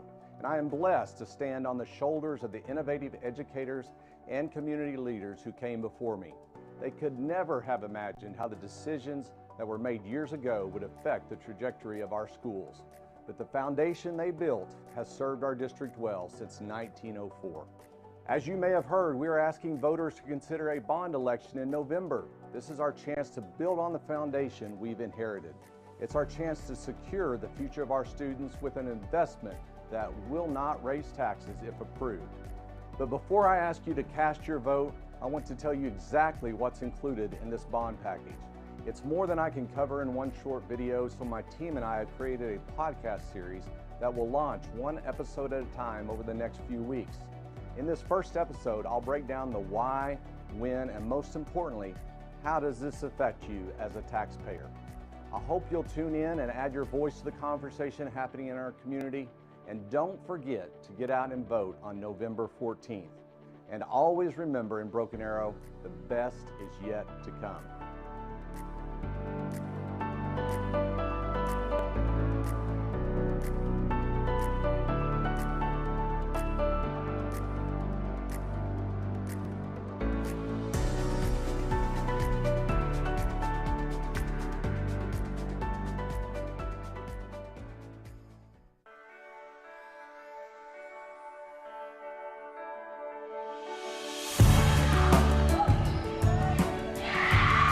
On a regular practice day for the Broken Arrow volleyball team, you can sense the strong friendships and the excitement of playing against each other on the court. But it's times like today that show us what kind of player Bella Cribbs truly is. Take every day as a new day and just make sure that I use up all the opportunities that are presented to me, because I know that life really is short. This past summer, Bella's world was shaken to its core while visiting her grandmother in Florida.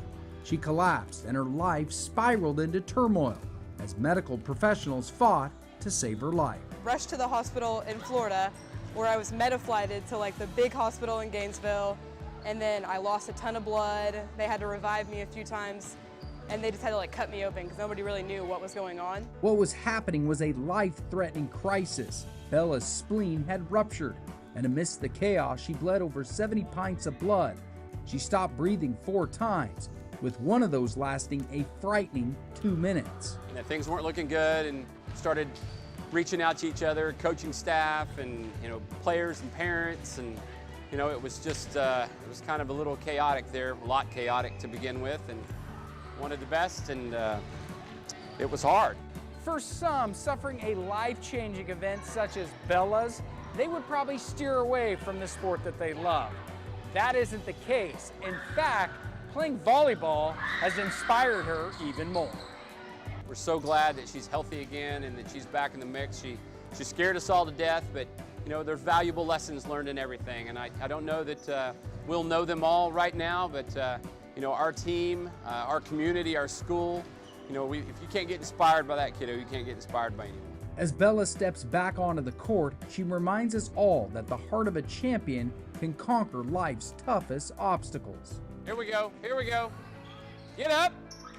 All right, come on, Bella. If I got pulled out of a game, I was like, well, why do I get pulled out? But now it's like, oh my gosh, I can't even wait to just go in. Bella's journey from almost losing her life to showing us the value of life inspires her teammates and all of us. She reminds us that her passion for the game can help us overcome life's biggest challenges. Not everything is just given to you. You have to really work for it to get back there.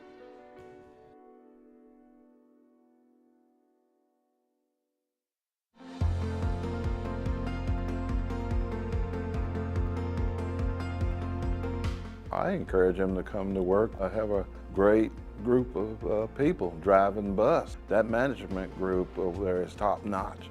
That's the best management group I ever worked for that cares about you, cares about the student, make sure you have the proper equipment to do the job. Favorite part of my job, in the morning and in the evening when I say, good morning, have a good evening. Look forward to seeing you tomorrow.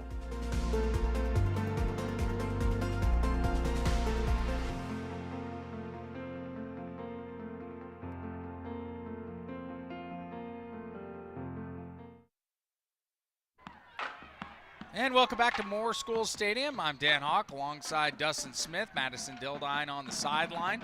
Tigers trail Westmoore 14-13 at the half. They played some solid football in the first half of play. Total yards for the Tigers, 220 to Westmoore's 193. Passing yards, 187 to Westmoore's 73. Rush yards, 33 to 120. Penalties, though, that's the only dagger in the heart for the Tigers right now. 4 of 30. Westmoore, 2 of 25. Cooper Bates, 12 of 19 for 187 yards through the air with 1 touchdown. Cabry Harris, 35 yards on the ground. Receivers, it's been all kinds of them. Tayshawn Jones-Wade, 55 yards. Ezekiel Wilson, 29. Keaton Johnson, 18. Cabry Harris, 13. Gatlin Farrell, 8. Nick Irvine, 1 pass but no yards on that 1 pass. So we're about ready to start the second half of football. Dustin, got to be pleased on what the Tigers were able to do in this first half of play. You talked about spreading the ball around as Cooper Bates. He's found a multitude of receivers, and it may not sound like Ezekiel Wilson, that 1 catch. Was it Wilson? Yes, 1 catch, 29 yards, but it was a 29-yard touchdown. What Broken Arrow needs to do in the second half is not settle for 3, and they need to settle for 7. And add end zone. I mean, we score both of those times. You score touchdowns, and both times we kick field goals, and you're up 21-14 here. Instead, it's a 14-13 game. And the only other bummer for the Tigers entering the second half is Westmoore gets the ball. Yeah, but the defense made a stand. They the last 2 possessions, Westmoore did make a drive from the inside their own 1-yard line and got deep into, got into Broken Arrow territory and then turned it over on downs, and Broken Arrow took over, and then they were able to score. But defense has been fortunate to an extent, as Graham dropped that sure touchdown pass that was to him right before the half. Broken Arrow still hanging in this football game, 14-13, trailing on the scoreboard at half, but the defense gets to come out and set the tone here in the second half. We'll check in with Madison Dildine, who's on the sidelines, find out what the pep talk was like as the Tigers enter the second half of play at the Moore School Stadium. Let's pause real quickly. You're watching Tiger football on ArrowVision as we will start the third quarter momentarily. Matthews Ford in Broken Arrow has been collaborating with Broken Arrow Public Schools since 2016 and sponsors the Broken Arrow Teacher of the Year Award by providing a courtesy car for the winner to drive throughout the year. We'd like to recognize Matthews Ford for being a valuable community partner with Broken Arrow Public Schools. 2, 3, 4. Racing towards the end of the month? Ask about our early pay options. TTCU Federal Credit Union. Life is better in balance. Welcome back to Moore School Stadium. Tigers will kick it off to Westmoore as we begin the third quarter. Westmoore leading this contest 14-13 here in the third quarter. As it is definitely that fall-like weather, because I can see all kinds of bugs floating around in the sky right now. Yeah, temperature is beautiful, but you'd expect in an October Absolutely. in Oklahoma on not a Friday night, but a Thursday night. And if you're Westmoore, you want to continue just doing what they had a lot of success on the ground. You talked about the stats that they had rushing, but basically it's been 2 guys. It's been Matthew Evans and Michael Graham. They've combined for their 120 yards on the ground. So I wouldn't be surprised to see them continue to feed those 2 and see if Broken Arrow's defense can stop that. As Nick Irvine will kick it off. We'll have to wait on the white hat. He thought they were kicking the other way. They are. Westmoore went out one of us went out to the wrong side of the field. So now we're flipping. Hey, we have been dancing all night tonight, Dustin. Yeah. I thought it was going to be done with the first half, but it is not. It's continued here in the second half. That is amazing. Maybe that's strategy. Just tire out those deep backs that got to run 100 yards. Bill Engvall's saying, "Here's your sign." You know, they're running the distance of the field. Now we put it through the end zone each kickoff, so they may be expecting that as they're back inside their own 5-yard line anyway. Patterson McDonald, along with Mishon Graham, back deep to receive from Nick Irvine.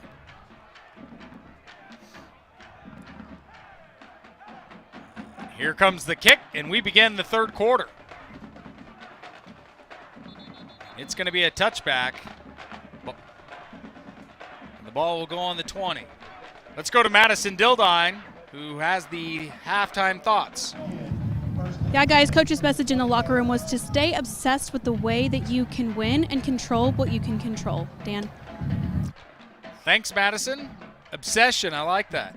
Be obsessed with what you can do, control what you can control. And it starts right here defensively. I'd send the house. Why not?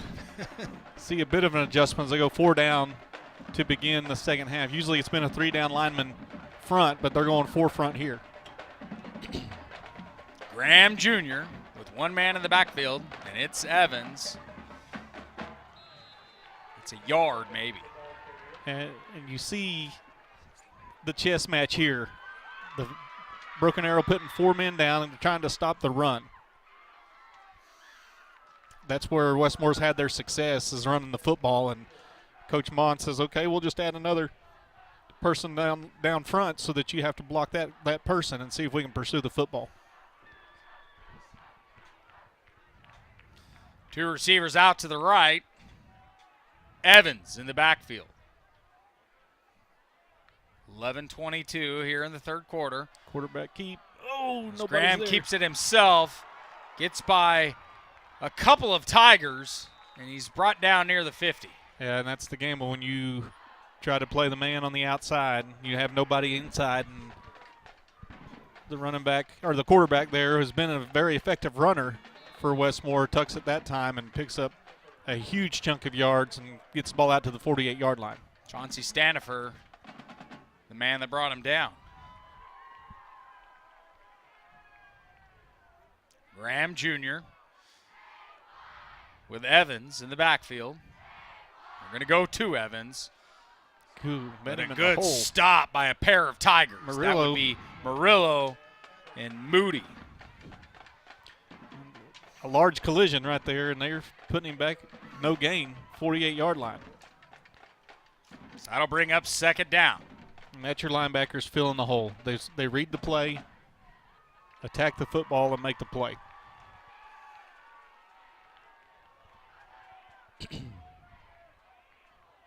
Ball on the 48. Graham rolling out to his right. Throws and finds a receiver. That's his brother. Mishon Graham, the little brother, taken out around the 30. Picks up first down inside the 30. It's a 29-yard line. Creative play there by Westmoore. Just rolled out quarterback to the left. And his brother had just kind of. Wonder if he had his pep talk in the locker room after his touchdown pass. Might have said, hey, hang on to it this time, brother. 10-14 to go here in the third quarter. Evans in the backfield. Fake it to Evans. Go back to his brother. Graham again. And they're just exploiting that cushion that we're giving, trying not to get beat deep, giving him the inside pass, and he's able to pick up 10 yards on that play for the first down. And we got an injured Tiger, cornerback Chauncey Stanifer. I believe it's his knee. And he was the one that made the tackle. Knee or ankle, and he's going to go to the sideline to get checked. Dan Stewart. Graham Jr. going over the middle. No chance for his tight end. He dove for, I think, for highlight points there, but Zane Zini. Yeah, they tried to do what Broken Arrow did in the first half, did. tried to leak that tight end out. We hadn't seen a pass completed to him, I don't think. He's been targeted. The ball just over his outstretched arms, and a good thing for Broken Arrow, brings up second down and 10. Ball on the 18.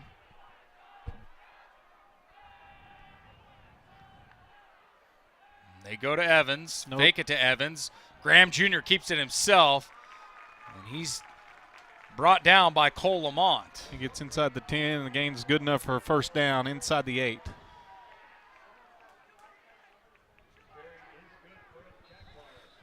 Must not have hit the ground, must have rolled over Cole Lamont there.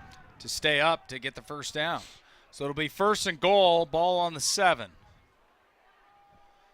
And we're under 10 minutes to go here in the third quarter.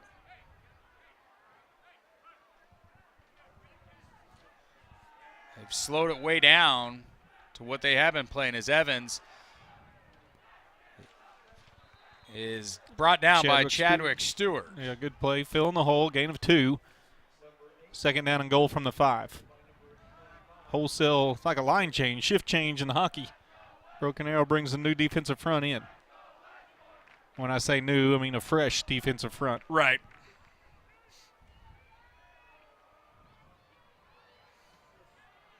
Michon Graham, his little brother, on the far side with 2 receivers on the near side. As Graham Jr. is going to give it back to Evans. And Evans brought down near the end zone. They're still fighting for it, but I don't think he's going to get it. No, he's down to the 1-yard line, 3rd down and goal. It's been successful right now, just keep on running the football. That clock is winding quickly down here in the third quarter.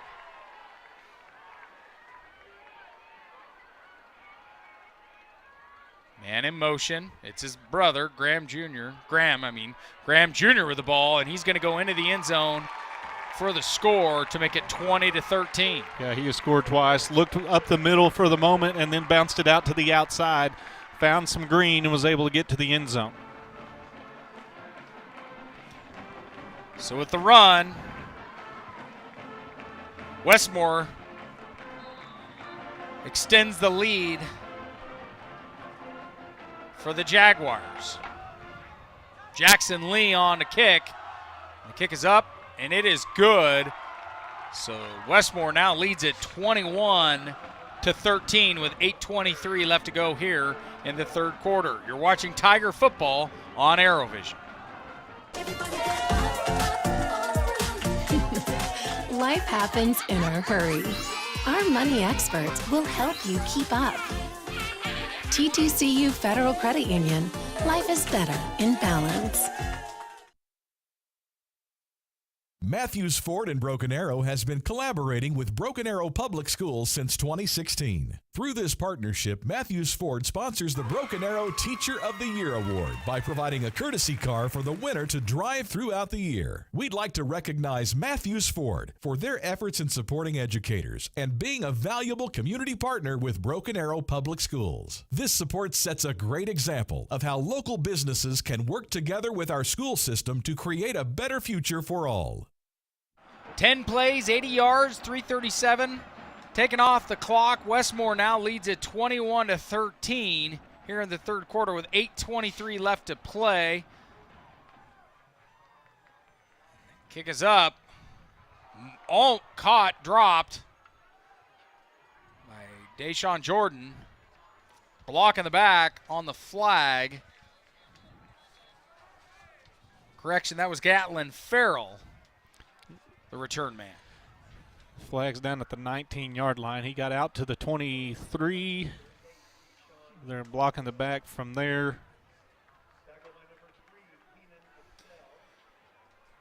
So the Tigers will try to get something going here in the third quarter.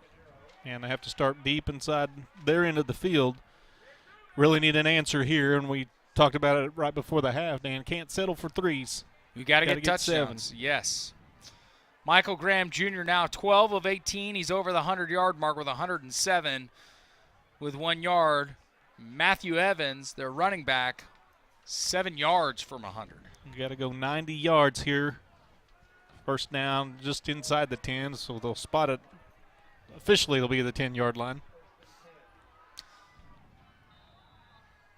8:16 to go here in the third quarter. Bates going to Gatlin Farrell.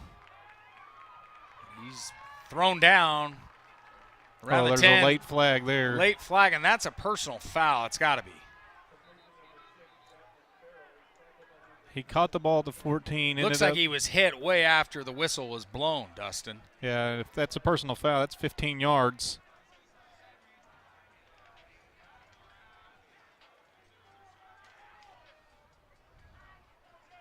It's got to be unsportsmanlike conduct. Yeah, and there's been a lot of conversating between the officials tonight. We'll find out here. Dead ball, personal foul against Westmoore. So tack on 15 after the catch. So put the ball out to the 29-yard line. I truly don't know why Westmore's coach is upset. I mean, his player hit Farrell way after the whistle was blown, Dustin. He's getting an explanation now, and he has definitely drawn the attention of the officials by getting out to the numbers a couple times tonight. It's a big game for the Tigers. Have a chance to even it at 1-1 in the district. As Westmoore tries to go to 3-0. Bates going to keep it himself, and he's pushing himself. He's still going. Staying up, but there's a flag on the play. See, but that's he a face mask. is going to take this one to the house for 6. And we're going to see the penalty marker. We'll see if that's a hold or if it looks like the official's coming back. My goodness, the way he ran that, though.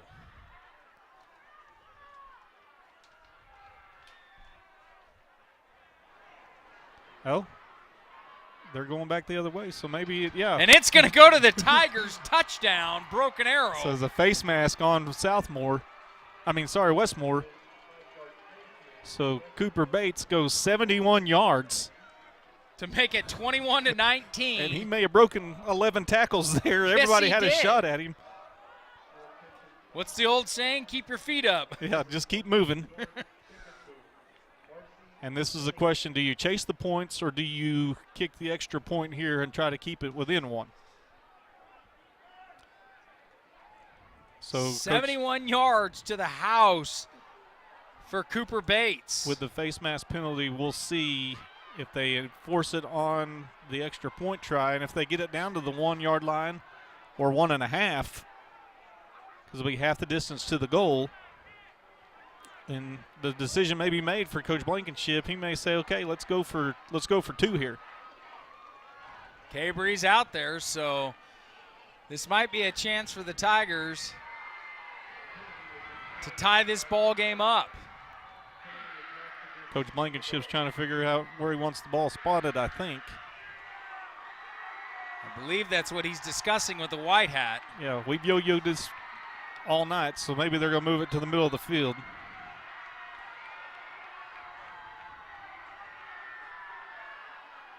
Coach Blankenship told me this morning he's a bit of a gambler.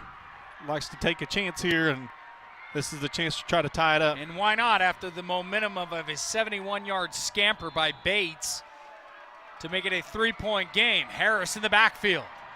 And they're going to do the toss to Harris. Harris is going to go in the end zone untouched. The same play we saw in the first half that picked up a first down on 4th down. Stack the line and just pitch it out and try to outflank them to the right. And Cabry was able to get into the end zone for the 2-point conversion, and we got a tie ball game. Tie ball game, 21-21 with 7:53 left to play. 2 plays, 92 yards, 23 seconds. If you could score like that all the time in under 30 seconds, I bet Coach Blankenship would be a happy coach. Yeah, talk about that. 2 plays, 90 yards.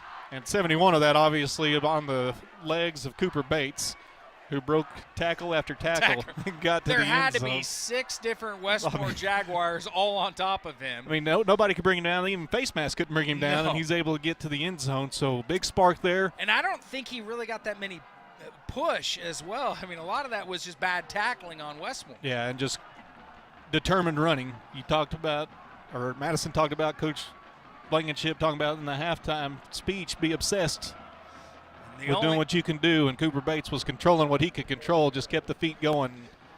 And one more score for you on Thursday Night Football. Jinx and Norman North going at it. Jinx all over Norman North, 35-0. And they are in the third quarter. That is at Norman North. Nick Irvine on to kick. McDonald back deep to receive. He picks it up off the bounce. He gets to about the 30. Had a hole momentarily. Patterson McDonald on the return there. Update from Tiger Fieldhouse. We'll go to a 5th set. Bixby and Broken Arrow tied at 2. 4 sets wasn't enough to decide this one. They're going to the 5th set. And hopefully the jungle is out in full force, wreaking havoc in the field house, Dustin. So now defensively, Broken Arrow needs to continue to capitalize on the momentum. It's on their side. Ball Get a stop on the 29 here. 1st and 10. Michael Graham Jr. with one man in the backfield, sends his tight end in motion. They go to Evans. Evans tackled, tripped up. I believe that is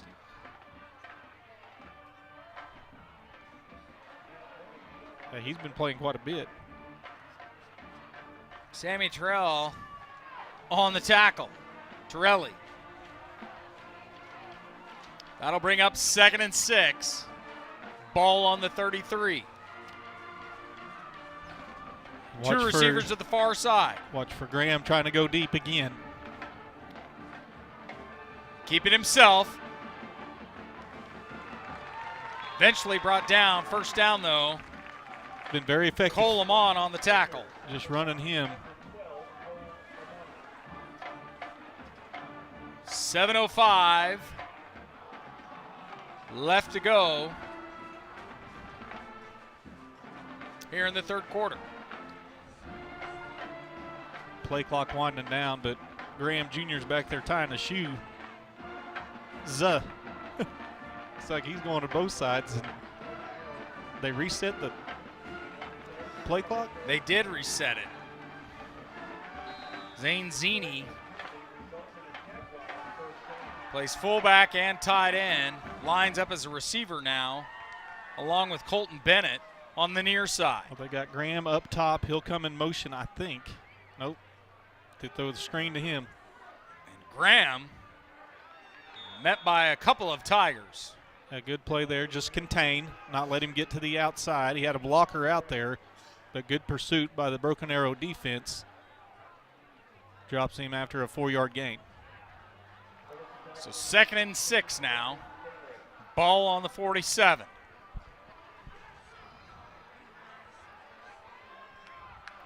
First half, remember, they faked a screen over there and hit the other receiver. They're going to go to Evans again, who goes right up the middle. Gets a couple more.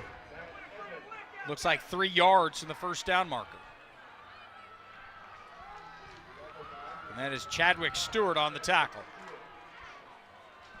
So big 3rd down here. 3rd and 2. 6:25 left to go in the 3rd. Going back to Evans. Evans finds a hole, and he's going to get the 1st down. Yeah, he's had success with that. Tyreek Taylor pulled him down for the Tigers. Yeah, Tyreek's played well from his safety position tonight. The last line of defense able to make that tackle there for Broken Arrow. Not before Westmoore is able to pick up the 1st down. 1st down and 10 from the Broken Arrow 35. You know, I haven't asked you, but when the receivers line up in formation one after another, how difficult is that to defend, Dustin? It's not terrible unless they go into motion. And well, if they go into motion, that helps your defense out. But stacked upon there right now, that's just been kind of eye candy. And they've just been turning and handing it to the running back. And what that does is that brings 4 defenders out because they've got doubles on this side or twins on this side, twins on that side, and have spread out as far as they can. So it takes 4 defenders out of the play. So you got to tackle them with 7. Trey Lewis, Colt Bennett on the near side. Graham Jr. giving it back to Evans. Evans is going to get the 1st down, and he's thrown out of bounds. Yeah, and if you're having this much success on the ground, we're probably not going to see a whole lot of throws. They can pick up 5, 6, 7 yards a carry. Be a steady diet of that. Evans is going to take a breather for a moment. Michael Graham Jr. Gives it to Patterson McDonald. Oh, there's a penalty marker down. There's a flag. Hold, it looks like. Find out who it's against. Gabriel Manning on the tackle for Broken Arrow.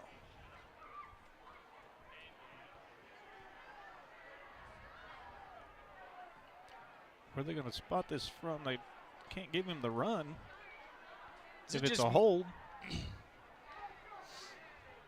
They've had a lot of discussion tonight for this referee crew. Holding on the offense. We'll take that. It's going to move him back. That's a 9-yard penalty. That should be a 10-yard penalty. And this official on this side says, hey, that should be another yard. So here goes the yo-yo again. We're going back a yard. So now it's a 10-yard penalty. So now we got it all situated. Be first down and 20. A lot of dancing tonight. Maybe we're auditioning for Dancing with the Stars. Dan does stuff. Oh, there see we go. something coming. I knew I was waiting for it. 5:08 left to go here in the third quarter. Graham Jr. going to keep it himself on this one. Rolls to the outside. Oh, gets inside the 30, but there is a flag on the play. That's I think that's going to be a block in the back. I think. But that happened on the Broken Arrow sideline, and there's a whole lot of officials over there wearing the white and black that are making sure they point out that there was a penalty on that play. So indeed, it was on Westmoore. That's an 11-yard penalty. No? We'll find out. Let me try to do the math here. That was never my strong suit. So it went from the 34, so that's a 6-yard penalty. Interesting. Ball on the 39, first and a mile. Graham Jr. Dump it off to Evans. Evans on a one-handed catch gets inside the 30, but they're still a long ways away from the first down. Yeah, but all you want to do when you're first and 26 is make up it manageable, yards, and they were able to get a good chunk of that back here. Brings up second down and more manageable than it was, obviously, if it had been second down and 26. So a gain of 11, second down and 15. Ball on the 28 now. Evans in the backfield. Two receivers out to the right. They're going to fake it to Evans. Oh, make the tackle. Wrap up. Jaden Hunter. Oh, we took each other out. Gets to the 30, gets to the 20, and he's in for 6. Tigers unable to wrap up on the tackle. It's going to make it 27-21. And we had two defenders run into each other in pursuit. It's Jaden Hunter's first score of the game. And the receiver was able to break free from the initial contact and take it for 6. Kind of a backbreaker there because Broken Arrow was in the right spot, made the contact, read the play, just not able to wrap up, and Westmoore makes us pay. So Jackson Lee makes the extra point, and that makes it 28-21. Westmoore now leads it by 7. You're watching Tiger football on ArrowVision. We'll be back right after this. Your side hustle keeps you moving. We'll help you get where you really want to go. TTCU Federal Credit Union. Life is better in balance. At Ascension St. John, you'll find advanced heart care, brain and spine care, and personalized cancer care. And we excel just as much in the things that can't be measured. Listening more closely, caring more compassionately. Welcome back to Tiger football on ArrowVision. I want to thank our One Club sponsors, TTCU Federal Credit Union, Ascension St. John, Broken Arrow, First National Bank of Broken Arrow, Matthews Ford, Tulsa Bone and Joint, Quick Trip, and the Arrow Group. Westmoore leading it 28-21 with 4:30 left here to go in the third quarter. Jackson Lee on to kick it off.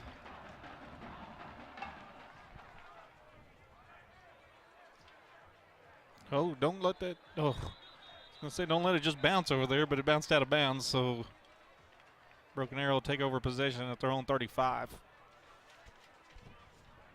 So Ball kick. Opportunity for the Tigers. You know, Cooper Bates needed just himself on that run to give the Tigers 21 points. Yeah, he went 71 the last time he touched the football. Maybe he'll do that again here. For the game, 69 yards and that touchdown. He's averaging 13 yards, almost 14 yards at the quarterback position, rushing it himself. Yeah, if you're Broken Arrow, you got to answer here. You went down and scored, tied the ball game up. Now Westmoore went down and scored. Time to answer. And we beat them last year 31-3 as Bates rolls out to the right. Ooh. Fires over. That was a hard hit. Believe that was Keaton Johnson on the reception. Yeah, what an incredible catch, and contact happened. We're going to see what they call on this. The Westmoore coach may lose his mind. Was it a clean hit, Dustin? It appeared clean from up here, but we're a long way away. Very nice facility up here, very nice press box. Yeah, shout out to the Moore school districts for their pristine facility. We'll see what happens. We're able to get up on our feet there. And he jogged off, so maybe just got the wind knocked out of him. Yeah, I mean, it looked clean, but I don't think Westmoore is going to be happy about this one. No, and this coach is going to need an explanation. They're marching it off.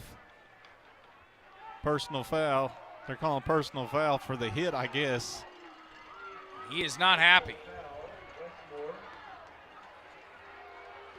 And I've heard he's just asking, what's my guy supposed to do? I mean, from this distance, I mean, it's hard to tell, but it looked clean, like you and I said. Some of the Westmoore faithful are voicing their displeasure. Yes, they are. So the ball will be on the 36, 1st and 10. Deshaun Jordan in motion. Tigers just go to the running back, Harris. And he picks up 4 more yards. Yeah, just positive yards, kind of like what you said, Dustin.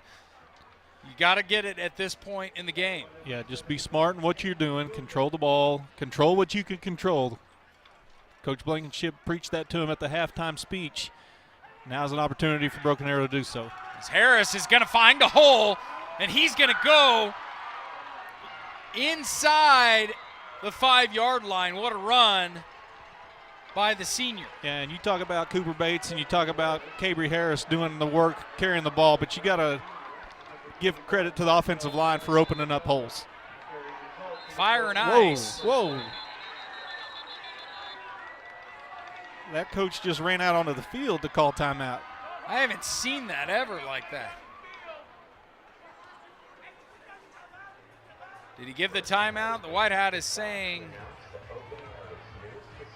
timeout. It's not timeout Broken Arrow because he ran out on the field to call it. So it looks like Westmoore has called timeout. 28-21, Westmoore on top here in the 3rd quarter. Any update on our volleyball team? Yeah, we won in 5. 1 of 5. 5th set, 15-1, decisive 5th set. So we got a softball victory over Lawton, and then they followed it up with a victory over Enid, and they will play for the regional championship. Obviously, the other side of the bracket is playing probably right now. No, they're playing tomorrow at noon. So tomorrow will be Enid and Putnam City North playing at noon. The winner will play Broken Arrow, have to beat Broken Arrow twice. That'll decide the regional championship tonight in volleyball. Tigers win 1, it's over. They beat Bixby and roll into the regional tournament, which is on Tuesday night. They'll play Enid at 4:30. So I have to ask you, on nights like this as the athletic director, do you get any sleep when all your sports are playing at the same time? I mean, eventually, but I mean, I'm thankful and blessed to have such a great staff with Amanda Snyder and Alton Luss that are able to split duties and be where they need to be able to. I mean, running a home event is a lot of work. People don't understand that. They just see the kids out there playing, and that's a good thing. Kids are out there playing, but I got to give mad props to my staff, which is Amanda Snyder, Alton Lusk, Mickey Wyatt, Holly Rainey, Logan Hawk, just phenomenal staff that's able to help us pull off all these events night in and night out. It's a lot of work. It's not stuff that comes lightly. Got to give a shout out to the ArrowVision crew for always putting all this together as well. 3:42 left to go here in the third quarter. Harris in the backfield. First and goal. Harris trying to go through a bunch of linemen. He lost a yard on the run. So again, first half, Broken Arrow settled for field goals. Need to get into the end zone here, especially this deep into Westmoore territory. Second and goal from the 6. Field goal will still make it a touchdown advantage, Westmoore. Clock down to 3:12.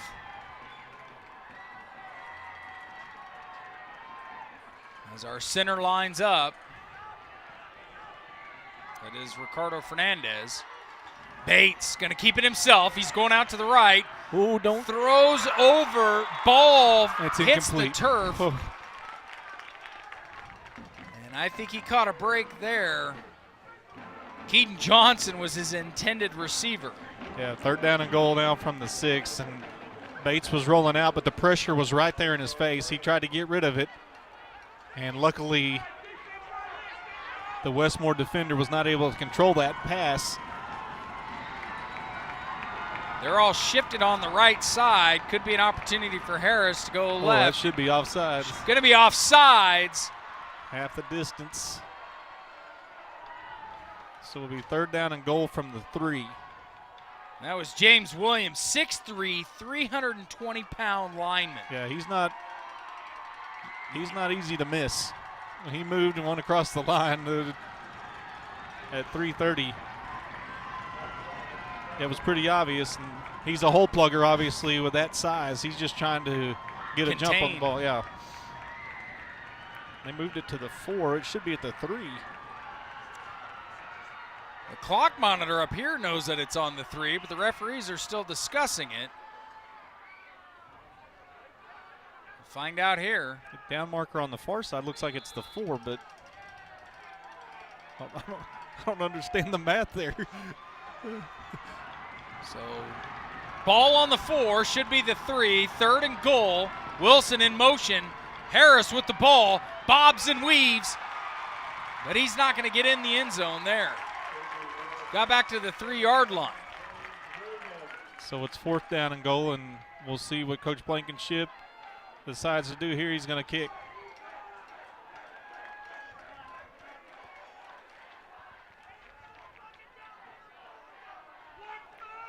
So fourth and goal for the Tigers. Hunter Martins has got a lot of work. Yes, he does. On the right hash. Bad snap.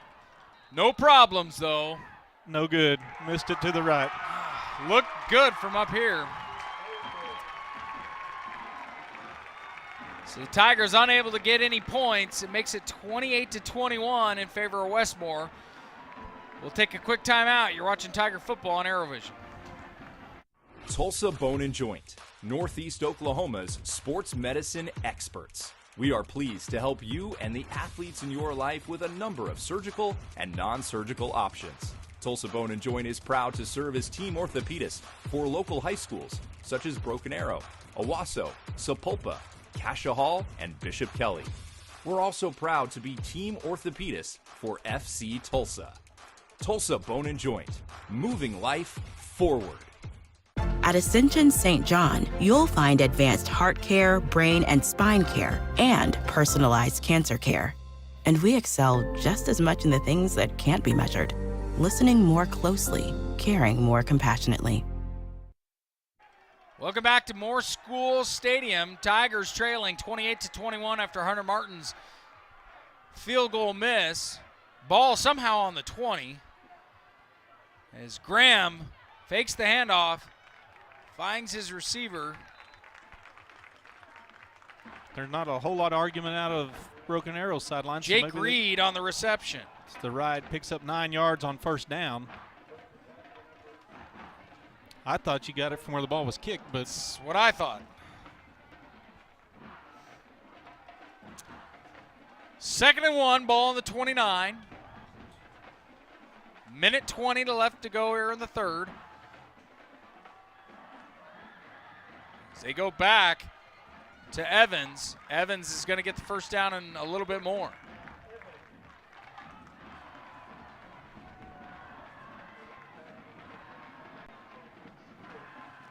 So that'll be first down and 10 on the 35.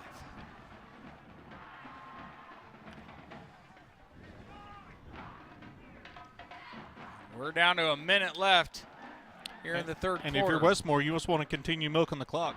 You've got the lead and the ball, and you've been able to pick up large chunks of yardage running the football. Play clock down to 7.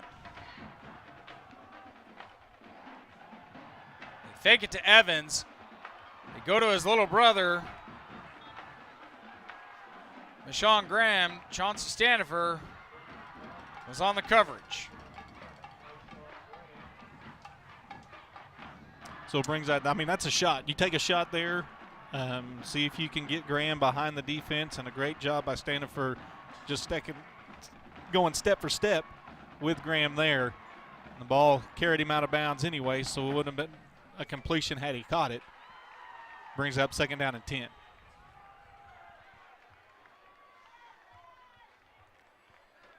Second and 10 on the 35. 41 seconds left to go here in the third quarter. Evans, correction, quarterback keeper Graham Jr. He's met by a handful of Tigers around the 46-yard line.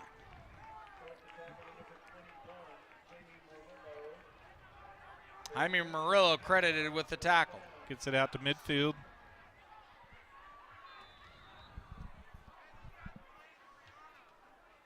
They'll have to run at least one more play. The play clock's at 20 and the game clock's at 23 here in the third quarter. They're going to take their time.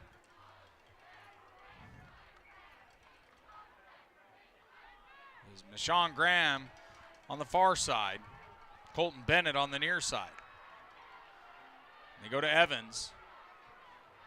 Evans gets about 5. And if you can get 5 yards of carry, you're going to just keep on feeding the pill. And that will end the third quarter as Westmoore leads it 28-21 inside the 50. We'll pause. You're watching Tiger football on ArrowVision. At Ascension St. John, you'll find advanced heart care, brain and spine care, and personalized cancer care. And we excel just as much in the things that can't be measured. Listening more closely, caring more compassionately. Matthews Ford in Broken Arrow has been collaborating with Broken Arrow Public Schools since 2016 and sponsors the Broken Arrow Teacher of the Year Award by providing a courtesy car for the winner to drive throughout the year. We'd like to recognize Matthews Ford for being a valuable community partner with Broken Arrow Public Schools. Racing towards the end of the month? Ask about our early pay options. TTCU Federal Credit Union. Life is better in balance. There is nothing like teaching about the rewards in life, like catching that first big fish. Now they can learn about other rewards by opening up my first savings account just for them. First National Bank of Broken Arrow. First people put people first. And welcome back to Tiger football on ArrowVision. We'd like to thank our One Club sponsors, TTCU Federal Credit Union, Ascension St. John, Broken Arrow, First National Bank of Broken Arrow, Matthews Ford, Tulsa Bone and Joint, Quick Trip, and the Arrow Group. Madison Dildine is on the sideline for us with the defensive update. Yeah, guys, I was able to get in on that defensive huddle. Coach Mon was saying you have to just wrap up, play each play one at a time, keep pouring out and empty your tank.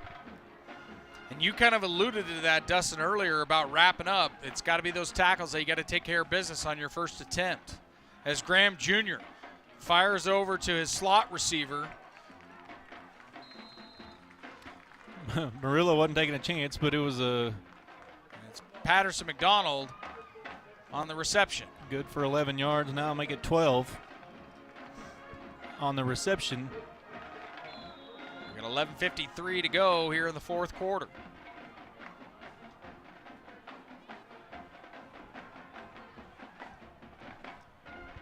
Sean Graham out there, trips to the right. It's Graham Jr. on the toss to McDonald. McDonald stays in bounds almost to the 30. Yeah, it gets to the 32.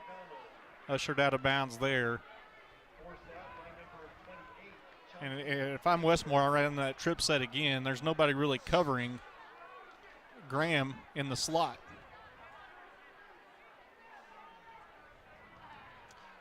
Well, they have been pretty effective on the ground. If they cover him with Cole Lamont, you got to think Westmore's got the advantage in the speed department.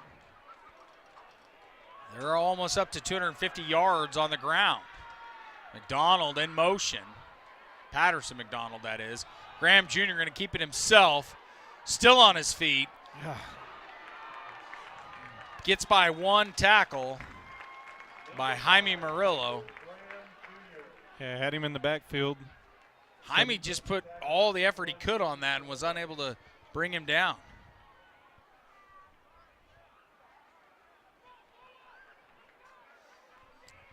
So 3rd down and 1.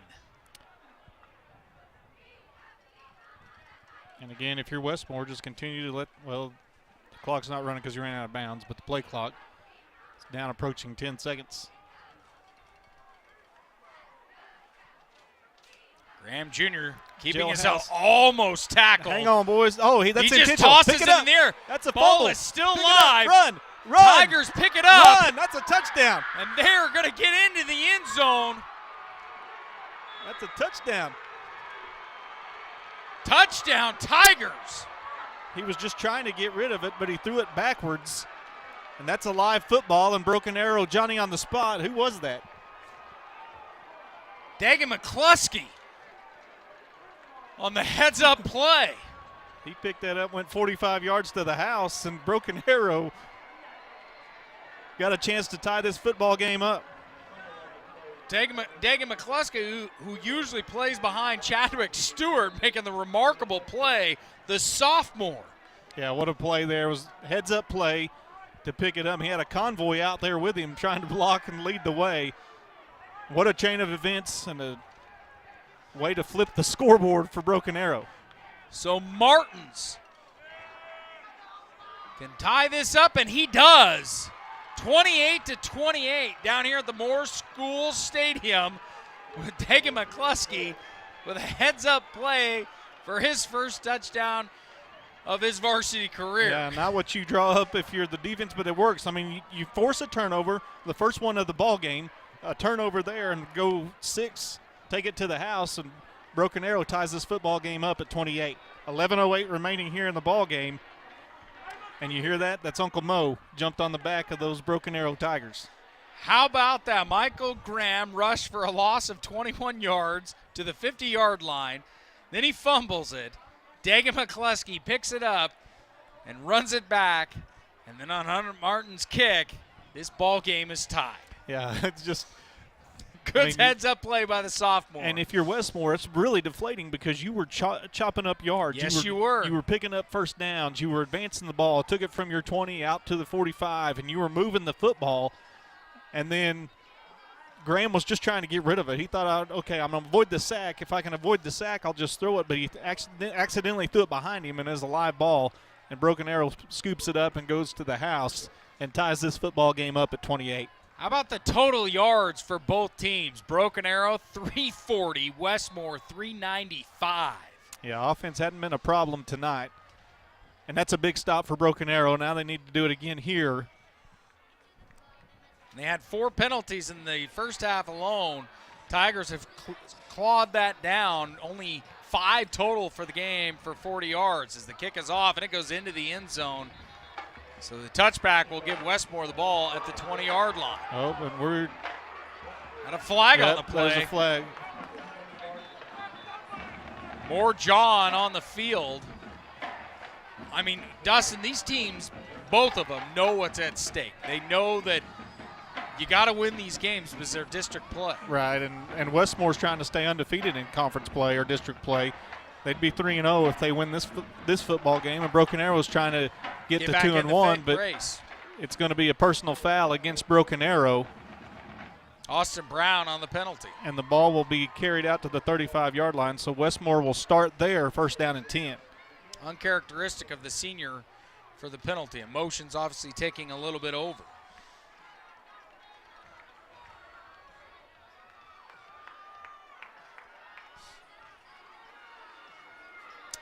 This ball game is tied 28-all with 11:08 to play. First and 10, ball on the 35 as they go back to Evans. But he is just brought down to the turf by Caden Moody. Yeah. That was a big boy tackle right there for the sophomore. Yeah, he comes from his defensive end position and makes that tackle again. They went to a four-front, four-down lineman trying to focus on the run and stopped him for no gain. You know, earlier in this game, Westmoore with all kinds of up-tempo offense, it has slowed way down in this second half of play. Yeah, and they've got Graham, the back half of the Twins on this bottom side. They're going to go back to Evans. Evans finds a hole up the middle, brought down by Cole Lamont. And that play has been successful. They've spread Broken Arrow out and able to eat it up in the inside. And a pickup there of 10 yards, but gain should be good enough for the first down.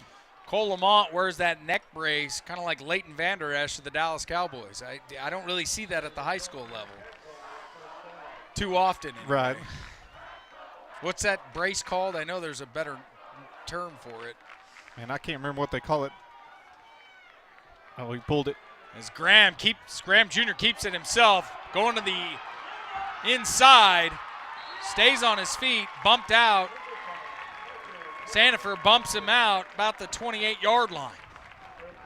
So just like that, and Westmoore nearly in the red zone. That's where they've had success. It hadn't been with Graham dropping back and throwing the ball. He's had some opportunities. They went to their bread and butter but again.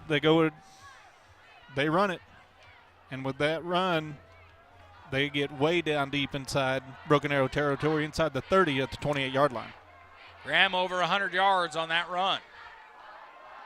132. As he gives it to Evans. Evans finds a hole, gets to around the 20. Yeah, if you can 19. pick up 8 or 9 yards on a carry, you're not going to be throwing it, or you shouldn't be. James Miller on the tackle. They're just leaning on that offensive line, just having them create holes.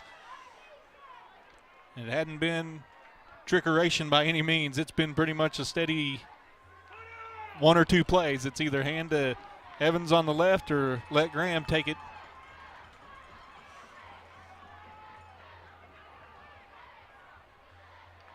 Graham to Evans. Evans. It's about the 19. Nathan Martin on the tackle, 6 foot, 175-pound junior, hangs on for that ride. 151 yards for Evans. No touchdowns, though. It's been the Graham show. Yeah, he's done all the work and then lets Graham get in, gets it down inside the 10 and lets Graham take it in. Defense needs a big stop here. Back to a 3-man front for Broken Arrow. Trips to the left. As Graham keeps it himself. And he's brought down by Chauncey Standifer. Correction, Chadwick Stewart. Yeah, they get down to the 10, pick up a 3, so it's 2nd down and 7. As that clock is under 9 minutes to go. Stay disciplined. We heard Madison talk about it defensively. Know your assignments and wrap up.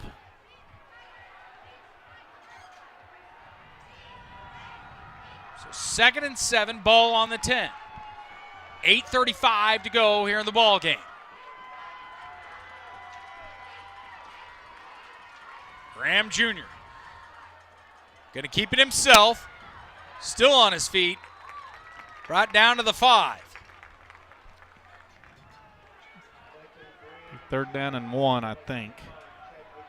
Chadwick Stewart on the tackle. Broken Arrow wholesale line change there. 4 off and then 4 on, and then a timeout, officials timeout. I think we have an injury. Let's take a quick timeout as well. You're watching Tiger football. It's going to be a quick. Oh. Just going to be a change of players, I think. Yeah, injury substitution. Thank you for that heads up, Dustin. So 3rd down, and we'll call it 1. It's inches, it feels like. That clock is dwindling. Under 8 minutes to go now. Yeah, but if you're Southmore, you got the ball deep in Broken Arrow territory with the ball, so you like your change. You'll take as much time as you can. Direct snap. Graham again. Jr. And I believe he's in for 6. He's been doing it all game. That's his 3rd touchdown of the ball game. For Westmoore. 34-28 now. Still plenty of time on the clock. 7 minutes and 40 seconds left. The Broken Arrow offense hadn't been out there in a while. No, they have not. They'll be well rested for Cooper Bates, who's already over 200 yards for the game. Jackson Lee makes the extra point, 35-28. Tigers looking to get back in this ball game. Let's take a quick timeout on ArrowVision. You're watching Tiger football. Isn't it nice to know that you can spend your weekend any way you like? We have convenient e-bank products such as online banking, mobile deposits, mobile banking, and account alerts, just to name a few. E-bank, whenever, wherever, whyever. First National Bank of Broken Arrow. First people put people first. At Ascension St. John, you'll find advanced heart care, brain and spine care, and personalized cancer care. And we excel just as much in the things that can't be measured. Listening more closely, caring more compassionately. Matthews Ford in Broken Arrow has been collaborating with Broken Arrow Public Schools since 2016 and sponsors the Broken Arrow Teacher of the Year Award by providing a courtesy car for the winner to drive throughout the year. We'd like to recognize Matthews Ford for being a valuable community partner with Broken Arrow Public Schools. 8 plays, 80 yards, 3:28 taken off the clock as Westmoore now leads at 35-28. And that kick goes into the end zone untouched for Broken Arrow. So now your offense got a chance to answer. 7 minutes and 40 seconds to go here in the ball game. Broken Arrow trailing by 7. And you talked about offensive yards, 340 total yards offensively for Broken Arrow. So they've had opportunities offensively. They've taken advantage. But right now, if you're looking at it, Dan, it was 3 opportunities, that 2 field goals they settled for and a missed field goal. The complexion of this game could have changed drastically with those 2, or if we change those in for touchdowns. Graham has 5 total touchdowns of the game as Keaton Johnson catches it, and he's brought down around the 25. Yeah, 5-yard gain. That's a good positive yardage. Plenty for of time. Broken Arrow, yeah. I mean, you don't have to stress about the clock right now. But if they're going to give you 5 yards a play, then you'll take that. Absolutely. 7:15 to go here in the ball game. Direct snap to Harris. He's going to get the first down. 9 yards on that carry, but the big point of that is it's a first down carry. It's a direct snap to Cabry Harris. He's over 70 yards for the game. Cabry just followed the right side of the offensive line and was able to pick up 9. So 1st and 10, ball on the 34-yard line. And some of this may be an opportunity to let the defense rest a little as well. So not in a hurry-up offense. Dustin, when do you need to start paying attention to that clock? When it gets down to 3 minutes or so? They're paying attention now, but obviously the play clock's now at 6 and 5. Josh Blankenship's going to call a timeout. Took too much time in the huddle there. But, I mean, I understand you're paying attention to the clock, but when does it, raise the hair on the back of your head, I guess? I don't think you worry till you get down about the 3-minute mark, obviously. When 6:38, you've got plenty of time. You just want to make sure you call sound offensive plays, pick up positive yards.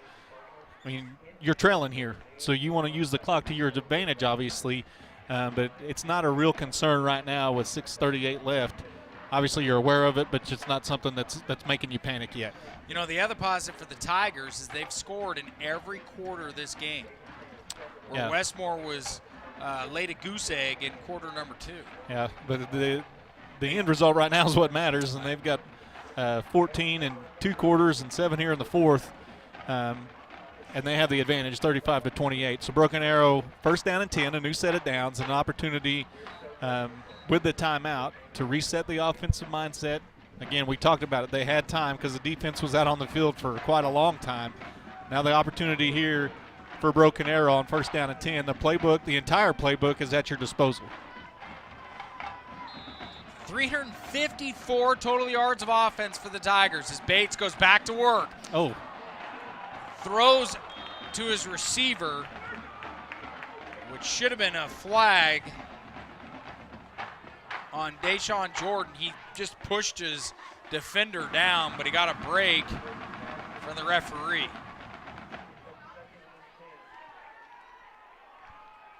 So 2nd and 10 now. Bates again going to his receiver. Same play. This time intercepted. But that one is going to be intercepted by Westmoore. And that's number 5. That's Graham. And Graham doing work on both sides of the ball this evening. You got an injured Jaguar. They went to the same play. And Graham's able to return the ball out back to the Broken Arrow 37-yard line. That was Mikael Patterson McDonald, the injured Jaguar, who's on the turf. And he is the Oklahoma commit, so this is a crucial injury here as their head coach is coming out to check on him as well. Let's take a quick timeout on ArrowVision. With 6:21 left in the ball game, Tigers trailing 35-28.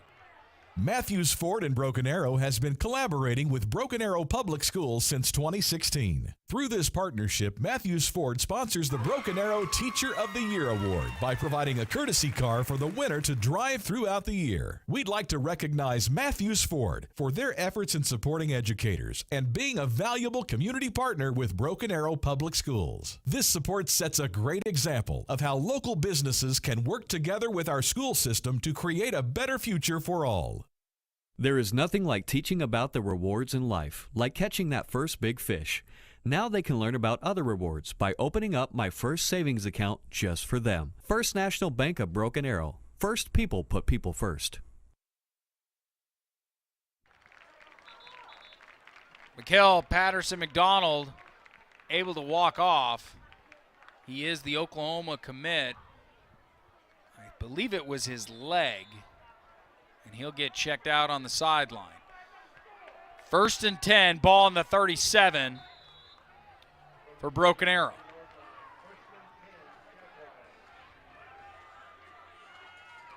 This is the same set we've seen. They just turn and hand the ball off up the middle. So Evans goes through a couple tacklers. And that clock is now approaching the 6-minute mark. And you're picking up 7-8 yards a carry. If you're Westmoore, you're really content with that because you can run almost 40 seconds off the play clock and pick up 7 or 8 yards. 2nd and 2, ball on the 29.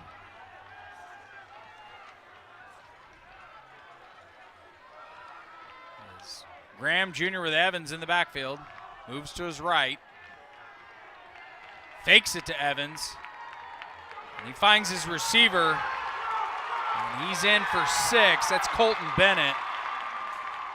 And just like that, 2 quick scores here in the 4th quarter for Westmoore. And they took their turnover and turned it into points just like Broken Arrow did on the turnover from Westmoore.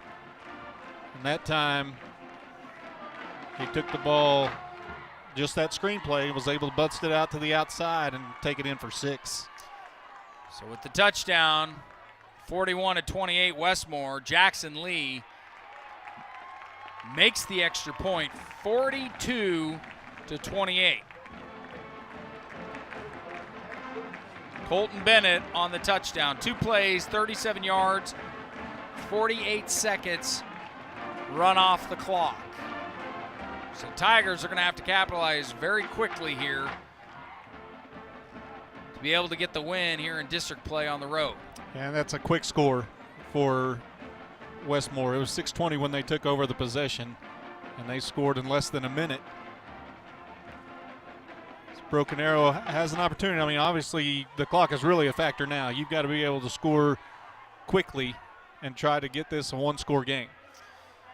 And with that touchdown, Westmoore is now over the 500-yard mark for total yards, 512. Only 195 through the air, 317 on the ground. It's Jackson Lee on to kick. Gatlin Farrell, Deshaun Jordan back deep to receive for Broken Arrow. 5:33 left to go here in the fourth quarter. The kick is off. And he goes into the end zone untouched. Dustin, I want you to put your football hat on for me. Do you, with the amount of time that you have left, it's still manageable, but do you go out throwing deep right away, or do you do a lot of screens? Well, obviously it wasn't successful on the last drive. We ran the same play back-to-back and tried to exploit the defensive back on that side, and the second time it was picked off. But, I mean, the goal is to score right here. So 5:33 left. You've got to score on this possession. 2 receivers at the near side, empty backfield. As Bates gets Harris with the quickness, still on his feet. Oh, must have stepped out of bounds. It's going to be a first down. That's a quick play. 8 seconds run off the clock. Can't be any happier than with that. That was very quick.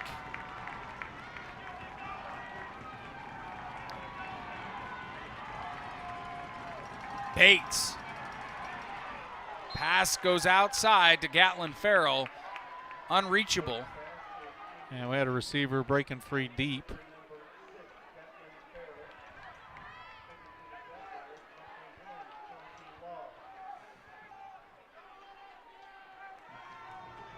That'll bring up second down. Second down tonight. Second down and 10. Ball on the 42. Bates goes to Tayshawn Jones-Wade, who's still on his feet. 40. They call it the 40. So another first down for the Tigers. They're not messing around on this drive. And not only a first down, but he runs out of bounds or gets pushed out of bounds, so it's a first down, and the clock stops. 5:15 to go. First and 10, ball on the 40 for Bates. Bates, 17 to 28 for 252 yards. As Harris is in the backfield. Bates goes in the middle to Tayshawn Jones-Wade. Puts a move. Oh, face mask, I think. It's going to be another 15 yards for the Tigers.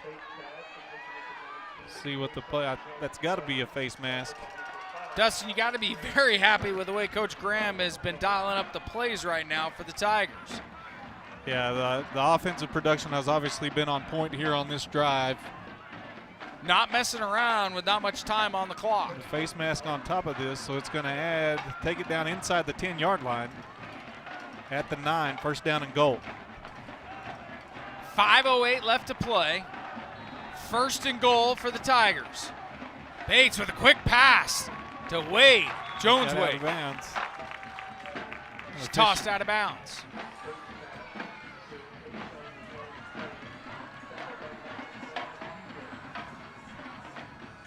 Gain of 3.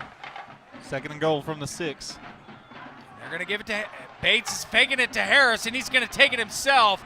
I think he's down. We're going to see what happens. The ball came loose, but they're going to say he's down.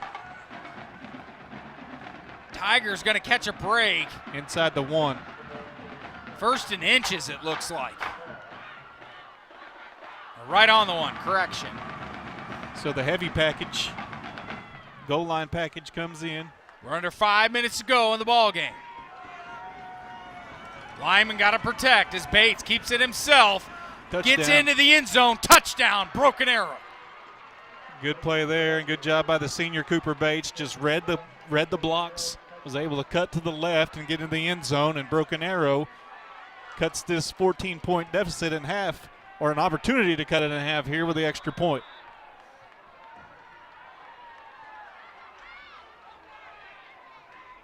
Hunter Martin's on to kick.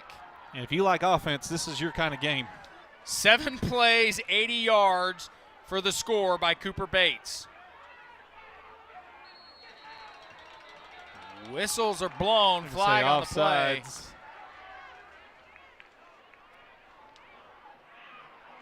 It's going to go against Westmoore. Yeah, we'll see if we decline that or if we take it. You almost want to say keep the points on the board. We declined it. So you decline it, shouldn't the kick be good? Last I checked it. So Martin's on a kick again. It's through the uprights. On repeat. So cuts the lead by 7. Cooper Bates showing that he can do it all this evening. 19 of 30 through the air for 278 yards. Dustin, 74 yards on the ground with the 2 scores. That crucial touchdown there. Yeah, and we'll see right now what happens if Westmoore, I think, is going to put out their hands team. They're going to try to be ready for an onside kick opportunity here, because obviously the way that Westmore's been able to run the football, they can bleed a lot of this clock if they have the possession. Let's check in with Madison Dildine, who's got some defensive updates for us. Yeah, guys, we talk a lot about senior leadership, but let's talk about the juniors. In that last defensive huddle, Cole Lamont was saying, we have to make an adjustment. I don't care what it is. You need to figure it out so we can win this game, guys.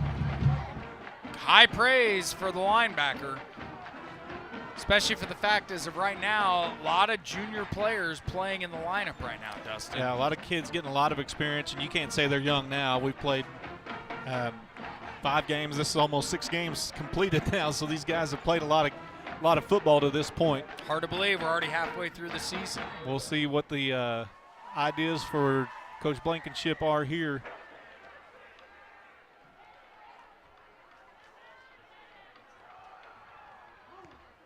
They'll go ahead and kick it deep.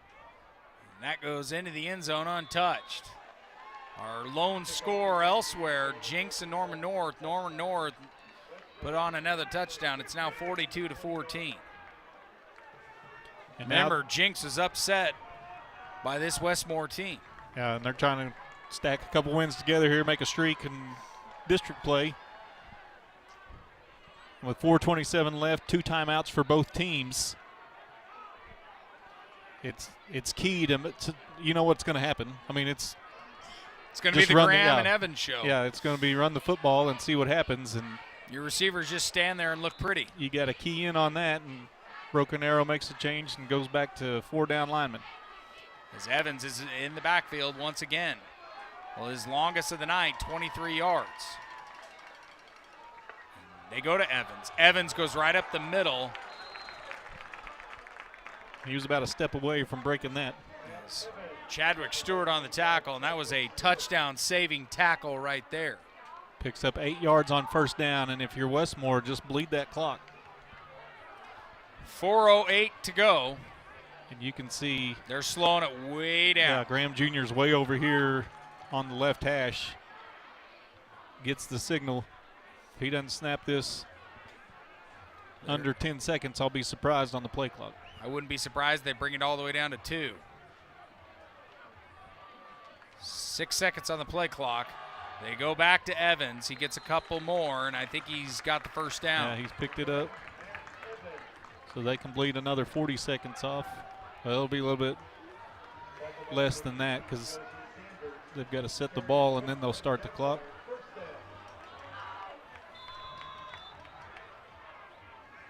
Tigers do have 2 timeouts. I'm assuming eventually we'll start seeing those. Yeah, you don't take called. it when they pick up the first down. You make a stop here, you may consider it. As Evans is in the backfield. They do have one man off sides. No flag. They're going to go to his brother, Graham. I don't know if you saw that, Dustin, but the Jaguars had a man lined up off sides. And they get 4 yards on the play, but he runs out of bounds, so it's like a timeout for Broken Arrow. I'd be surprised if they don't turn and hand it to number 8 right here and let him try to pick up a healthy dose of yardage here on 2nd down. So 2nd and 6, ball on the 34. Graham Jr. goes back to Evans. Evans gets the first down. Chauncey Standifer on the tackle. And he picked up the first down, so it's 1st down and 10. And he was inbounds, so the clock will run.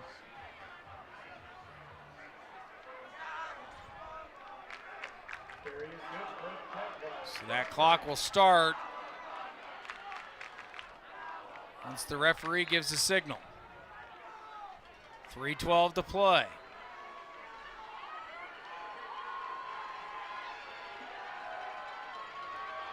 I'm assuming it's going to be more of the same. Graham to Evans. Evans. Brought down by Caden Moody. A timeout taken by Broken Arrow.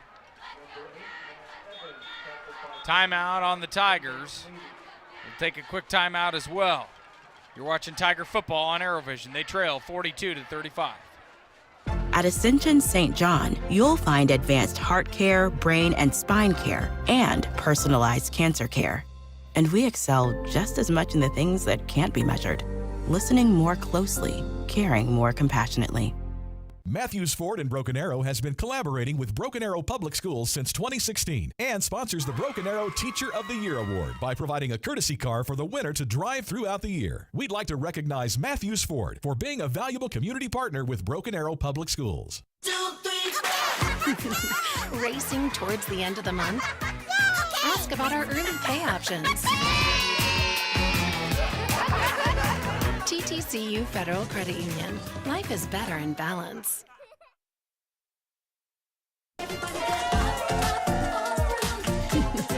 Life happens in a hurry.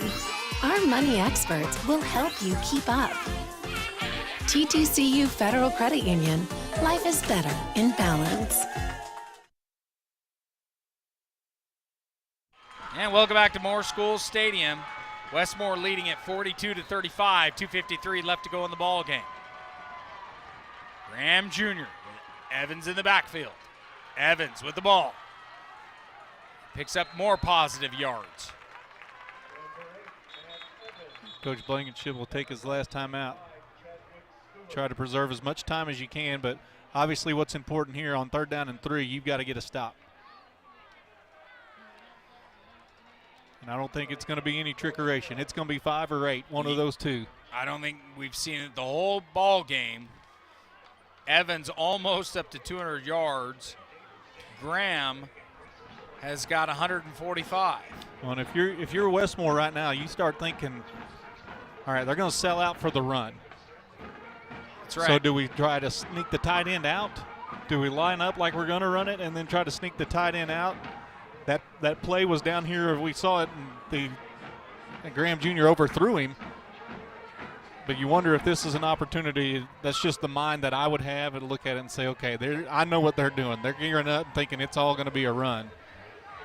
So maybe we catch them in that and see if we can catch them off guard. Catch them off guard.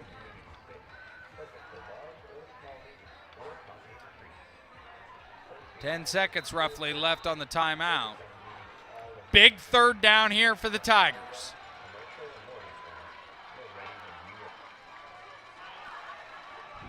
One touchdown lead for Westmoore. The offensive line for Westmoore has had their way tonight. A lot of big boys on the line, 300-pounders. Yeah, trips over here to the left. Send their tight end, dropping back. Graham Jr. going to give it to no one himself. He trips. Did not pick up the first down. And now it's decision time. And he is slow to get up. Lorenzo Williams has got a decision to make. It's 4th down and 2. He'll let this clock run all the way down, I'm sure, then take a timeout. So he'll have some more time to make a decision. And Graham Jr. is beside himself because the turf monster got him. He slipped and makes the decision a little more. Maybe he's not going to call a timeout. Clock down to 2:10. 4th down and 2 for Westmoore. Ball on the 48. Oh. Tigers are going to get called for offsides. And I believe that is Caden Moody. Correction, Gabriel Manning, the lineman that went offsides. And just that opportunity, you're thinking, all right, I'm going to go try to make a stop. And the first down. Broken Arrow still has one timeout, though. Clock down to 2 minutes. No, we don't have any timeouts left. So it's a victory formation. They're just going to take a snap and knee it. Read the computer wrong. The play clock's not. Oh, that's running. Refs blow the whistle.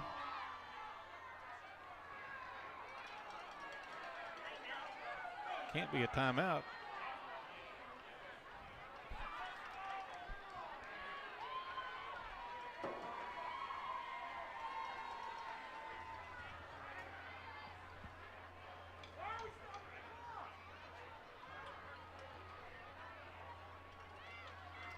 I got to ask you, how difficult is that for a lineman in those situations? Well, you're just excited. You're ready to make a play. You know they're probably going to run it on 4th down, and they use the hard count to draw us off sides, and just unfortunate because you know you're just trying to make a play, and that's all you're.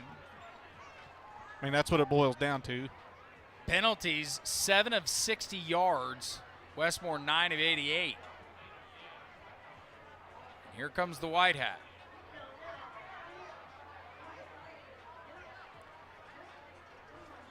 A lot of meetings tonight for the referee crew.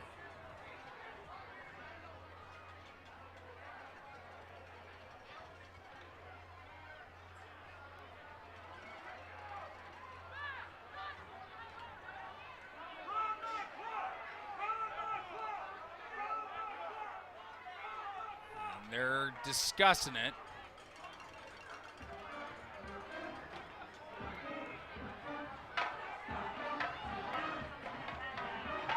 Waiting for the official word here.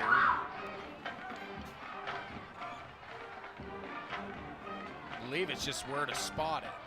Well, I think it's a timing issue. It's 1:49 on the clock. But it won't matter. I mean, they can take 3 knees and salt this one away. Now the clock starts, minute 48.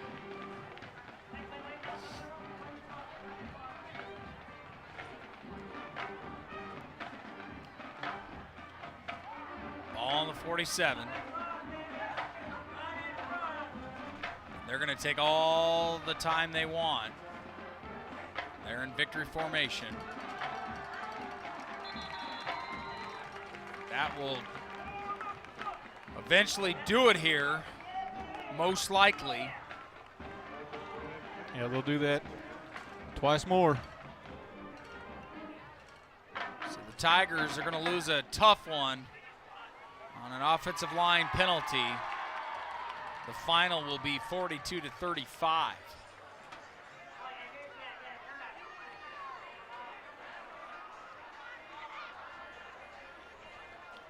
This is the longest victory formation for downs I have ever seen.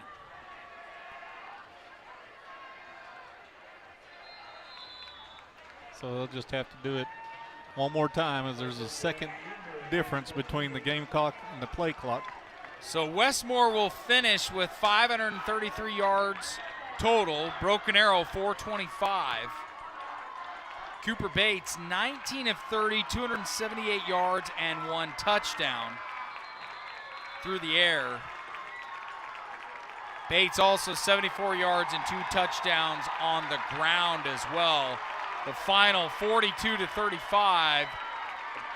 Westmoore now improves to 3-0 in district Broken Arrow falls to 0-2 in district as they will welcome Bixby this next Friday at Tiger Stadium. Tough loss for the Tigers here at Moore School Stadium. Yeah, they battled, and you look at the first half, 14-13 at half, and then an offensive explosion in the second half, and Westmoore able to dent the scoreboard one more time than Broken Arrow was. It's kind of going back and forth in the second half, and Westmoore jumped out to a 2-touchdown advantage there late, and Broken Arrow answers, gets an opportunity on 4th down and 2, trying to get the stop there to get the ball back, and Westmoore is able to pick up the first down and run the clock out. Valiant effort, just come up a little bit short if you're a Broken Arrow Tiger. I don't know if we'll get head coach Josh Blankenship or not. Yeah, he's there. We will get Josh Blankenship right now with Madison Dildine. Coach, we knew tonight would be a dogfight, but what are your takeaways? Really proud. I mean, obviously heartbroken that we couldn't finish it off, but it's the only way you can play it. You put your heart out there and you risk getting it crushed. But they poured out, man. They emptied the tank. We're severely down personnel-wise with injuries and guys. It was just next man up. I mean, guys that haven't even gotten reps in practice getting in the game, and so proud of them. Want to go hug them and talk to them. So thanks, Coach. I think that's a very interesting point, Dustin. We knew that the numbers have been down at the running back position. We've been down at the tight end position. We've hit an injury bug, it seems like, most of the season. Yeah, we didn't have Caleb Harris. Caleb Barnett. Caleb Barnett, I'm sorry. Didn't have him. We had Cabry back, but we didn't have all of our weapons. But guys didn't use that as an excuse. They came in here and battled, and Coach Blankenship said it. He's proud of the way and the effort that they gave, the guys that got out there and gave what they had, and unfortunately just came up one touchdown short. Some final looks at the numbers. Like I said, Cooper Bates 19-30, 270 yards. So many different receivers stepping up. Tayshawn Jones-Wade, 143 yards on the night receiving. Keaton Johnson, 51. Cabry Harris, 37. Ezekiel Wilson, 33. Gatlin Farrell, 44, for a total of 278 yards. Ezekiel Wilson with that one touchdown pass earlier in the ball game. Penalties also were crunched down a little bit from our last game against Southmoore. 7 of 60. Westmoore 9 of 88.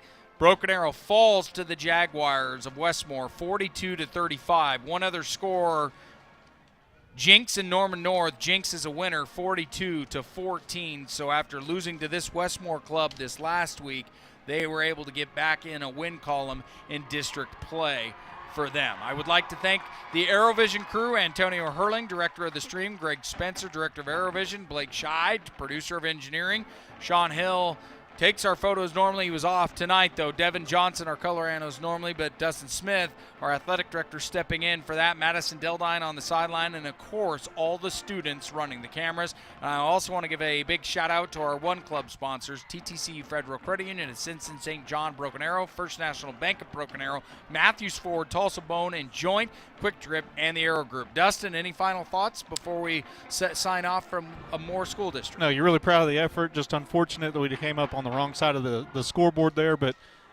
don't have much time. I mean, you got an extra day than what you normally have, but you got to prepare for the Bixby Spartans coming in next Friday night to Memorial Stadium. Bixby will be on tap next for ArrowVision football. We'll have softball tomorrow over at the Tiger Softball Complex. I'm Dan Hawk for Dustin Smith and Madison Dildine. Thank you for watching on ArrowVision. Tigers fall 42-35.